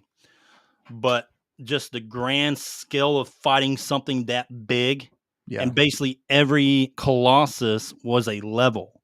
But you're fighting the Colossus, climbing it, whatever, doing damage to it as you're transversing his body and everything like that. Mm-hmm. And it was just a grand scale game. And it was just cinematic. It kind of, I don't want to say Souls-like before there was Souls-like, is really not. But it was just like cinematic poetry, really. But it was ahead of its time. Yeah. All right, go ahead. Number 9 for me, I'm taking you back to the NES. It was Castlevania 3 Dracula's Curse. This is the first one I remember of like kind of the kind of in depth of like the gothic, because you're climbing on the clocks. This is the first one you had like the clock cogs where you had to like jump on them and stuff like that. You know what I mean? This is like the first one that you can see were like really for 8-bit, as much as they could, but like a really in depth gothic game. You know what I mean? It was just it kind of made you feel like that. You know what I mean? You know what I'm saying? Yeah. My number 9, Grant, is in the Castlevania line there. It's Symphony of the Night. Yeah, Symphony of the Night, again, it is the first Metroidvania game. Yeah. It is. First real Metroidvania game. But man, back in the day with the art style, I mean, it was so good, dude. Playing Alucard. I mean, the whole entire game is just a timeless classic that you can pick up and play today, and it still will hold up against, your modern day Metroidvania games today. It still holds up. Yeah. All right, go ahead. Number 8, dude, Donkey Kong Country. Yeah. I mean, when this game came out, it was fantastic. Like the graphics, like this was, you could tell the Super Nintendo, they probably put everything they could into it. Like this was like 16-bit maxed out. You know what I mean? I don't think they can do any better for the Super Nintendo. Yeah, that was really good. I remember when it came out, I was like, wow, this was the best looking game for the Super Nintendo. Yeah, it was. Yeah. All right, Grant. My next one is, I don't know if you probably played this. You ever played BioShock? I didn't play it, but I know what it is. You know what it is, right? Yeah. 2007 BioShock, first one. This one, it's just insane that they haven't they didn't continue this series. Well, I guess because BioShock 2 was okay, but BioShock, the first one, you had that very gritty art style to it. It was an underwater dystopia, right? Yeah. But I mean, the atmosphere, the whole game was rich in detail. It was just a fantastic looking game, and it was really fun to play. Yeah. And no, I mean, it was just, I don't know. It's to me still one of the, I would say top 20. I mean, it's one of the top games ever made, in my opinion. Yeah. And that was 2007, dude. Yeah. Back during the golden years of Bethesda. All right, go ahead. So, number 7 is The Legend of Zelda: Wind Waker for the GameCube. That's funny. I have the same one. Do you? Cool. Yeah. This game was beautiful. This was the next art design. You know what I mean? How Breath of the Wild went from other ones. This was the next art design. We talked about it last podcast. Yeah. Dude. The next mainline Zelda they need to continue this trend of just making another art design. Correct. Yeah. Correct. This is one of my favorite ones. It was a great game. It was fun, dude. Yeah, it was really good. Okay, so that was your number 7. We'll go with number 6. My number 6 is Earthbound. Yeah, Earthbound's great. Earthbound was great because it was like a Saturday morning cartoon in an RPG, if that makes sense. You know what I mean? That's what it looked like. It was like a little cartoon. I mean, you felt like cartoon character. I mean, because your enemies were like stop signs and cups of coffee and, things like that. But it was, I mean, with Ness and the whole that's a blurry picture. Yeah, it was like you said, you literally got the worst picture on the internet and put it on there. Hey man, I'm taking after those Devil May Cry. There you go. Netflix guys. Mm-hmm. All right, Grant. That was number 7, right? Or number 6? Number 7. My number 7, Grant. I don't know if you played. You probably didn't play. Number 6. Number 6. Or number 6? Yeah, number 6. Okay. Quantum Break. It came out on Xbox One. Mm-hmm. I mean, dude, this game was it was crazy. The visuals and stuff like that, and the way they kind of did the motion capture and stuff like that. It's very 𝐾𝐨𝐫𝐞-esque. Yeah. When it came to motion capture, but it was like playing a movie, dude.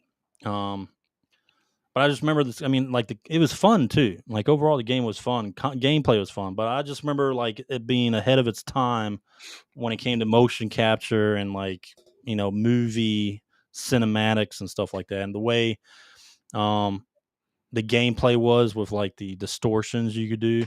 It was a really cool game. Really cool. Yeah. Number 5. This one's for the PC. What do you think I'm gonna say? PC? It's Dragon Lair. Oh, Dragon Lair. This is the first game that was ever made. No, this was the first game that was made like this. That was like a cartoon game. You know what I mean? You never saw anything like this on the computer before this game. You didn't see anything like this outside of an arcade before. Yeah. This game, you know what I mean? Now everybody knows this game. This is one of those games that it's if you know what to do, then you can easily beat the game. But it's one of those games you have to make the decision quickly or you'll die. You either drink the potion, don't drink the potion. If you drink the potion, you're probably going to die. If you don't go left in time, the rock's probably going to smash you. Yada. Now we're not talking about the one for Nintendo because that game's just fucking terrible. But yeah, dude, when this game came out, this was the best. I was like, holy crap, this is like a cartoon. This is like something you see on TV on a computer. Yeah, it was good. Yep. All right, Grant. My number 5. I like how you scoffed at it. You went like that. You're like, I gotta go with Breath of the Wild. I mean, Tears of the Kingdom 2, but it was more Breath of the Wild. Yeah. That's my number 5 as well. Yeah, it was another Nintendo just creating this art design that just then everyone fucking copied it after that. Yeah. If you don't have Breath of the Wild, you don't have Genshin Impact. Correct. You don't have these other games. But yeah, they were Nintendo just again. They did something new that no one else was doing, and bam. Mm-hmm. Hopefully, they continue that with the next Zelda. That was my number 5. So go ahead. All right. My number 4 is Red Dead Redemption 2. All right. Now, do we have games kind of like this? Yeah. But there was never a game that accomplished everything put together, I would say, when it comes to the dynamic AI, like the animals, the weather. I mean, everything in this game was just amazing, dude. Oh, yeah. But I mean, like, you can pick this game up now. It was 2018, not too long ago, right? 7 years ago. But you can pick it up now, and it looks better than 90% of the games we have now. Yeah. Let's see. My number 4. That was your number 5, right? So number 4 was Ghost of Tsushima. Beautiful game. I'm talking about the whole entire game was gorgeous. You went first, right? Yeah. Is that not your number 3? No, because my number 3 is Red. Damn. It's Red Dead Redemption 2 is my number 3. What the fuck are we skipping then? I don't know. You must have skipped. Just move it up. I didn't skip shit. Nah, anyway, I got a few anyway. All right, go ahead. Continue. So, it's Ghost of Tsushima was my number 4. That was really good. Yeah. And number 3 is Red Dead Redemption, so you can do the next 2. So do 4 and 3. Okay. Let's see. My number 4 is 𝐽𝐿𝐾𝐭. That low, huh? You've ever played 𝐽𝐿𝐾ommie? Yeah, yeah. That's beautiful. 𝐽𝐿𝐾ommie. Yeah, what the fuck is that? 𝐽𝐿𝐾ommie. This game came out in 2006. Mm-hmm. It recently got a remaster not too long ago, but the animation in this, dude, brush style Japanese animation, like, it was insane. Yeah. And it was really fun to play too. My daughter actually likes this game. I got this for her. I got the remastered version for her. And well, that's because, the dog looks like her Shiba. Mm-hmm. She loves her dogs. So, but yeah, 𝐽𝐿𝐾ommie had just great art direction. I think it was ahead of his time. In 2006, dude, that's fucking almost 20 years ago. Yeah, oh yeah. When it came out. And it's on my list. This is further up. Not even a remaster version. The PlayStation 2 version still looks fucking good. Yeah, I know. All right, so give me your number 3. Number 3 is Crysis 2007. Okay. Have you ever played that? Yeah. All right, let me pull it up. All right, Crysis. Do you see that? No. Mm-hmm. Oh, let me pull it up. Here we go. Yeah. There it is. All right. Crysis. All right, dude. This game was... The graphics at the time, this was, again, 2007. The graphics were so good at the time. This was pretty much the game if you ran it on PC, or honestly, really, some other things. But can you... The question was, if you got a PC, the question would be, can it run Crysis? That's how you determine how good your PC was. Yeah, that's true. But it was like real-time lighting, the destructible environments, the jungles were just insane. And I mean, it really melted PCs back in the day. Mm-hmm. But it was really good looking, and it was way ahead of its time. Yeah, obviously, because most of the high-end PCs couldn't even fucking run it. But yeah, and it was a fun game. At least the first Crysis was. All right, Grant, go ahead. What? What'd you say? Go hole. Go ahead. Number 2 is Cuphead. That's a good one. Yeah, I mean, have you... 1930 cartoons are great. That is really, like, Yeah, it's the first of its kind, right? Yeah, I mean, 1930s cartoons are great. Older cartoons in general are better than newer cartoons. How they did in my it was opinion. genius. Like this is the kind of simple concept that no one. Yeah, really it's like the old Steamboat Willie look, Yeah. And they turned that into a video game, and I thought that was fantastic, the way that it looked. No, it looked amazing, dude. Yeah, it's just like you were literally just playing a cartoon. Yeah, exactly. All the way through. It looked really good. Cuphead, yeah. All right, Grant, I'm gonna play something for you real quick. We'll probably get copyrighted, but whatever. I'll change it later. All right. Let me know when you hear we're this. We're above the law. That's why. What's that?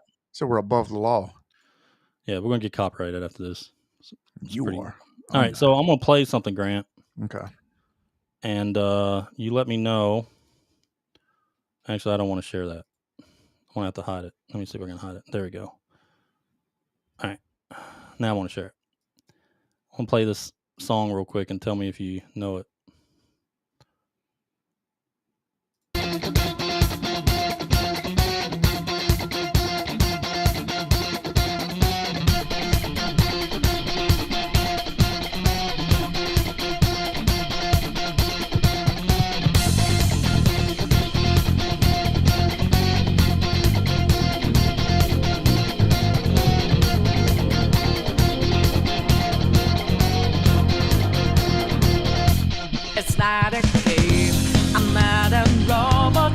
You don't know this game, do you? What is this?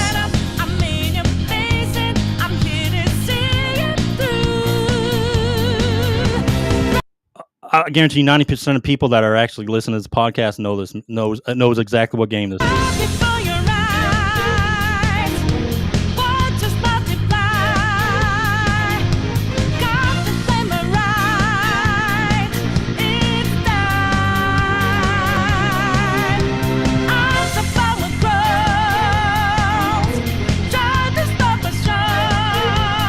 I'm gonna keep going. You don't know this game? Is this for Persona? Is it? Maybe. Persona 5? Yeah. Did you know I'm gonna joke you? No, you were thinking about. No. It just took me a while. I know exactly what you're thinking about. Don't say you fucking knew that music where it really came from. You knew that I was going to get on your ass. I knew it was from Persona. No, you didn't. But I didn't want to say the wrong one.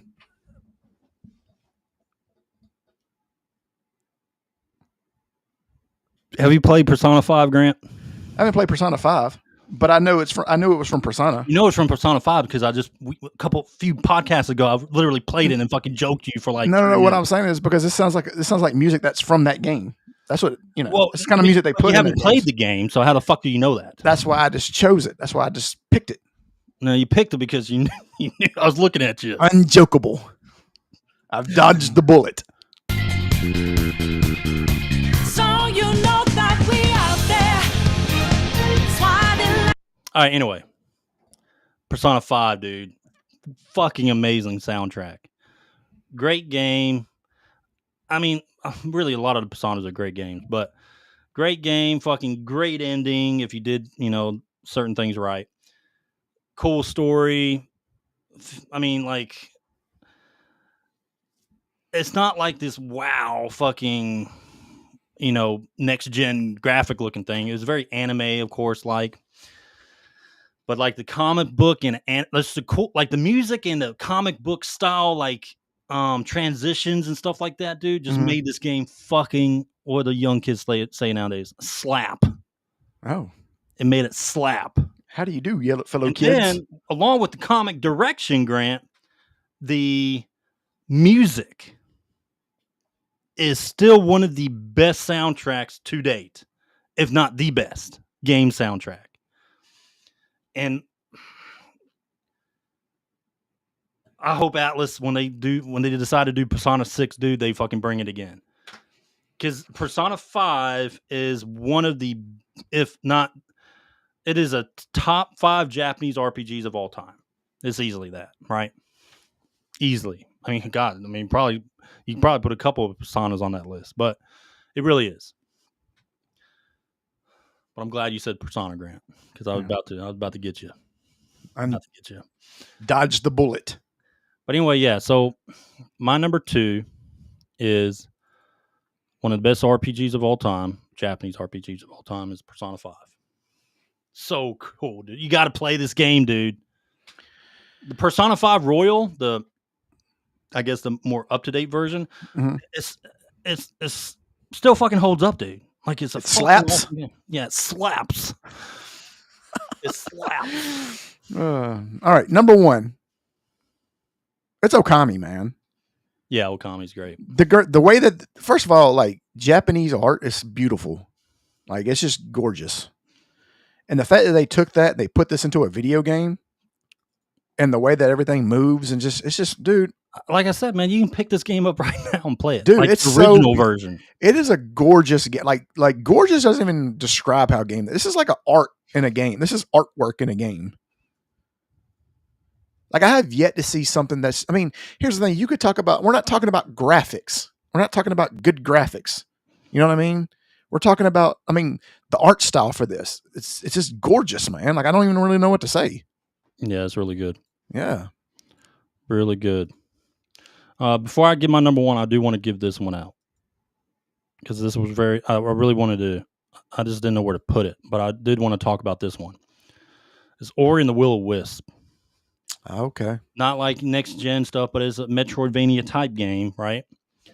But the story and the music and the hand drawn, like everything in this fucking game is hand drawn. God, man. And it's a great story, you know, all the way towards the end, and the sequel is even good too. But these are the guys are behind was it Moon Game Studios, right? They're behind No Rest for the Wicked, their new game they're working on. And that's also hand drawn, you know. Yeah, that's nice. That's a beautiful game too. But yeah, Ori has to. I'm gonna just say runner up, but it's one of the art direction wise. I mean, there's hardly anything that really beats. Can I guess your number 1? You're not gonna get my number 1, dude. Number Not 1 many is people are. Hollow Knight. No. Okay. No, I would put that as a runner up, but Ori I would say is better hand drawn. Even though Hollow Knight is still really, you know, it's one of the best Metroidvania games. This one, not many people are going to guess because it wasn't like, you know, wow gameplay game, right? Mm-hmm. It got good, decent reviews, but I'm gonna pull this up real quick. Not many people are going to guess this. The Order 1886 on PlayStation.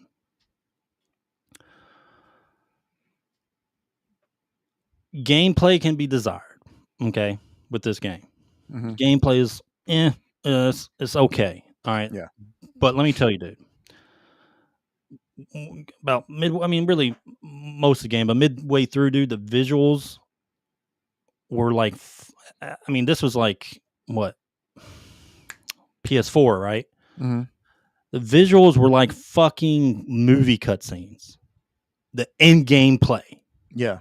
At the time, they looked like fucking movie cutscenes, dude. And this was the gameplay. Like, really, you're playing, it looks like a fucking, like, it's so pretty. Mm-hmm. But again, like, say what you want about the fucking gameplay, but it was visually the benchmark for years. Yeah. When it came to games that released after this. That's true. You can't put it on your Final Fantasy 7 level, you know, when it came to the CGI back then. Yeah. It was very close, though. Like, games after this were like, holy fuck. You can do that in the fucking video game? Yeah. During gameplay? Shit, we might need to up our ante. And then you notice that trend just when Final Fantasy, the OG release, the CGIs, everyone upped their game. It's true. And the Order, you can say it's a mid game, but I thought it was a good game. It was a good game to me because I kind of like the setting and everything like that. And the visuals were just a fucking top notch. But it really is like way ahead of its time. And this was 2015, and it looks like better than most fucking games today. Still, that's true. That's crazy, dude. But yeah, The Order is my number 1, and that's our top 10. All right, Ed, it's time. Ooh. Is it time? We've been on this streak lately of some weird game. At first, it was shitty games, and then we've gotten some bizarre games. Do we continue that trend, or do we make a turn to something else? All right. The last game was wild. That Burger King game. That fucking dude, Mr. Mosquito was just as wild. Yeah, we've had some crazy damn games on this. All right. So anyway, the random game Roulette is our last segment of the podcast. This is where we ask AI to give us a randomly generated video game from any era or console. Sometimes we might know the game. Majority of the time so far, we really haven't. Majority of the times we do not. But if we know it, we'll talk about it. If not, everyone gets a little history lesson in video game history. Including us. And we got some pretty good history lessons so far. Yep. And we're also going to give gameplay and an IGN review. IGN review. Well, as long as it's in the 90s or above, right? Yeah. 1990s or higher. Every now and then we get a 1970s or 80s video game that no one gave a review for. What was that one 90s game we got, though? I don't know. We've gotten seven pizza? Yeah. Oh, yeah. Hey, Vinny. Hey, pizza's going out. Golly, dude. Anyway, you actually have gameplay on that. I do. Whatever happened to the God Awful Gamer? Oh, the God Awful Gamer will be making a return. Okay. Once he gets his God Awful setup set up. Yeah. All right. So let's go to AI real quick. Let's go to Grok. All right. Let's see. Very random games from any era or any console. All right, let's go.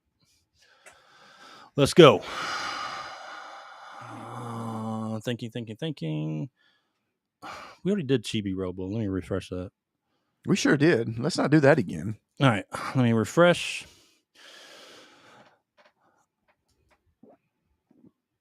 Uh-oh. Do you know this one? Ain't no damn way. I haven't played this. Okay, well, let's see. Pull it up. Pull it up there, boy. What'd you just call me? I said, pull it up there, boy. Okay, Grant, I am going to pull this game up. I've probably played it. Hopefully, we don't get our video struck by this. Is it Leisure Suit Larry? No. Leisure Suit Larry.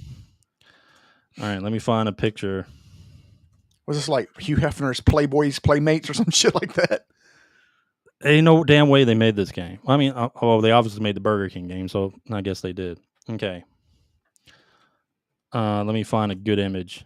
You know, so far we've had what Pepsi the Man. Fuck is this? We've had Pizza Man, Pepsi Man, and Burger King games so far. I guess this is a image. Can you show it? If you can't show it, let's pick another game. Like if you think here's no, the thing, it's not. I can show it. It's just what the game's about. Okay. I don't know if that's like. Are you going to be able to show gameplay? Probably. Yeah. Maybe. Okay. You ready, Grant? I'm ready. All right. Grant, there was this game that came out. In what year? 1 second. In 1998. Okay. All right. Came out in 1998. It's called LSD The Dream Emulator on PlayStation. Okay. You want to know what it's about? Is it about drugs? I don't know. Let's find out. Or is LSD, does it mean something? Okay. It was a Japanese game, obviously. Okay. But anyway, so it was a surreal Japanese game that really had, quote unquote, no fucking point. Anyway, so this was inspired by a real dream journal. The game is based on a dream diary kept by Hiroki Nishikawa, an employee at Ace Entertainment. We know that, Ace Entertainment, for over a decade. It was adapted into the game by artist Osamu Sato. Okay? It was released exclusively in Japan on October 22nd, 1998, with only a small number of physical copies produced, making original discs rare and expensive today. So this is like one of those niche games. Well, let's see how rare we're talking here. Hold on, let me finish. Let me finish explaining. No clear objective. Unlike most games, LSD has no goals or missions, just exploration of bizarre, shifting dreamscapes where touching objects links you to new areas. The Gray Man mystery. Yeah, everyone knows what the Gray Man. This is probably I don't know when it first came about. But anyway, a creepy figure known as the Gray Man occasionally appears, and if he touches you, the dream ends abruptly. His purpose remains unexplained, adding to the game's eerie vibe. Multiple LSD meanings. The title officially stands for Link Speed Dream, not the drug. Okay. But it's also tied to phrases like lovely sweet dream from the diary of the guy's diary, which is this game's about this dude's diary. Mm-hmm. Loosing the sky with dynamites. What the fuck is that? Music CD tie-in, playfully nodding to the psychedelic culture. Okay. Maybe we're talking about some drugs here. Okay. All right. So let me give you some. So they have copies of this game, like bootleg copies, and those sold for $50. But an original copy of this game sold on January 24th for $1,000. Holy shit. Now check this out. This is a weird thing about this game. It's called flashback mode. But after 15 to 30 days of play, a flashback option unlocks on the main menu, letting you revisit past dreams with the same textures. A rare chance to see something twice. I don't know why you would want to see something twice in this game, but okay. Okay. Gameplay. Yeah, let's do it. Let's do gameplay. Hopefully, is there gameplay? LSD. What the fuck is this game called? LSD. Yeah, IGN doesn't have a review on this, so we're Dream Emulator. Yeah, it was only released in Japan, so they probably don't. Oh Lord, they do have gameplay. Okay. We'll do this one. Let's see if this game's worth $1,000. Yeah, let me share it real quick. All right. Tell me when you see it. All right, playing it now. All right. You see it? Yeah, so far. Oh, God.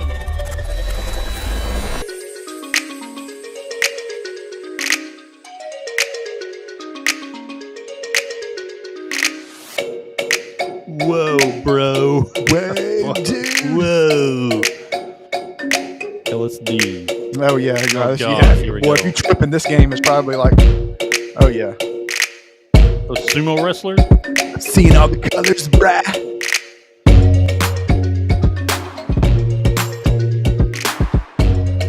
Like, is this the game? This is the intro. Anyway. Okay. All right, let's see what we got. Okay, so far it looks like ass. Looks like garbage. Oh, God, you're walking like that. You're not even, like, gliding like a Doom. Those birds? Those birds in the background? Why is he stomping so hard? He's a sumo wrestler, probably. Yeah, but he doesn't have a fleet of foot. Oh, God. There's no way. I see why it didn't come out to the West. This is terrible. It's like this. Your TV's crashing or something with those graphics. I mean, what is this? I don't know. We're about to see. I'm kind of intrigued. It's one of those games that it's like a car crash. You know, you don't want to look at it. Dynamic upper static. Yeah, there's a red dot on the screen. I don't know what he's doing. Day 2. Oh, so you have to play up to 15 to 30 days. You can get that secret thingy. All right, let's keep going. And what is this? I don't know. Now you're on a circuit board? This is a weird game. For our listeners, it's like a circuit board thing. Now it's a TV with white noise. All right, we got to skip forward. Let's go back to the stomping around in the... Oh, there's a wrecked ship. On the Titanic. Yeah. I don't know. What's wrong with it? No, it's not. No, the video's playing. Oh. That's the game. Oh, God. Now it's squeaking. At least you can run a little faster. Oh, but it sounds like ass when he does that. I hate that. No, let's keep going. Oh, sumo wrestler. What is this? This is a weird fucking game, dude. Are you in hell now? You gotta be tripping to play nah, bro. You gotta be on drugs. You can't play this. This is not a sober game. What the fuck? He just walked into the wall, and now he's in the. Look how he runs. What is this?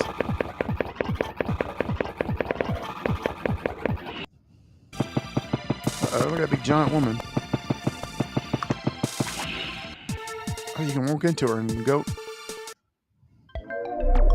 Yeah, this is, you gotta be high. This is, the game might not mean LSD, but you definitely gotta be on LSD to play this game. Yeah, this is like, it's like a big magic eye. Nah, brother. And I don't know what that says. This, Anyway. yeah, this is a drug game. Simple. That doesn't matter. I don't know. I don't care if people dispute me. This is a game on drugs. You have to be on drugs. Is LSD the dream emulator or something? Emulator, and you need to be on LSD to play it. 1998 PlayStation, only released in Japan. Like, I feel like if you took LSD, played this game, and had what was going on in 1998, you either had like some Limp Bizkit or some Korn playing in the background. That was going on, or some Marilyn Manson.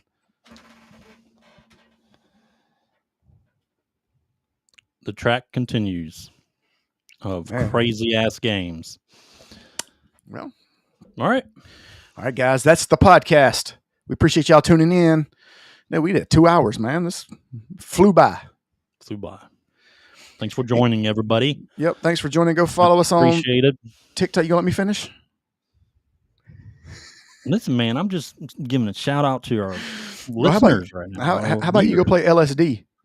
Oh, I might.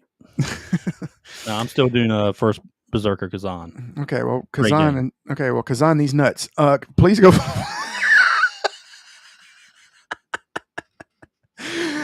Oh man. Anyway, guys, makes sense, but no, it didn't. Kazan these nuts. Anyway, guys, y'all go follow us on TikTok, Instagram, Facebook, all of them, X, YouTube. Like and subscribe. Hit that subscribe button. If you got a top 10, leave it in the comments. We'll add it to the queue. We got some queued up, which is good because we like having a lot of listener participation. What you got to say? Oh, don't forget to check out our reaction videos too. We have separate things that aren't part of the podcast. Yes. What we usually do is take the podcast segments and make single videos out of them, but we have a lot of reaction videos that aren't part of the podcast either. You can check on YouTube or Rumble. But you wouldn't know that. But they would know that if they liked and subscribed. Next week, Grant, we got a special guest. We do have a special guest. My friend, one of my friends. Okay. I said friends. You just said friend. I have one of my friends coming to join us. His name is Cam Baker. Cam Baker, all the way from where? He's from California. Oh. But he is pretty much I would say, resident or local Ubisoft shill. Okay. Yeah. So you've contacted this person who's been shilling for Ubisoft. Okay. Yeah. Cam Baker. He's doing his next podcast, and he's going to give us his viewpoint. Okay. Ubisoft is such a great company. Well, I'm 0 for 1 in debate, so we'll see if I can even up the score. I don't know. We'll see. All right. All right, guys. We will see y'all Tuesday. Peace. Peace.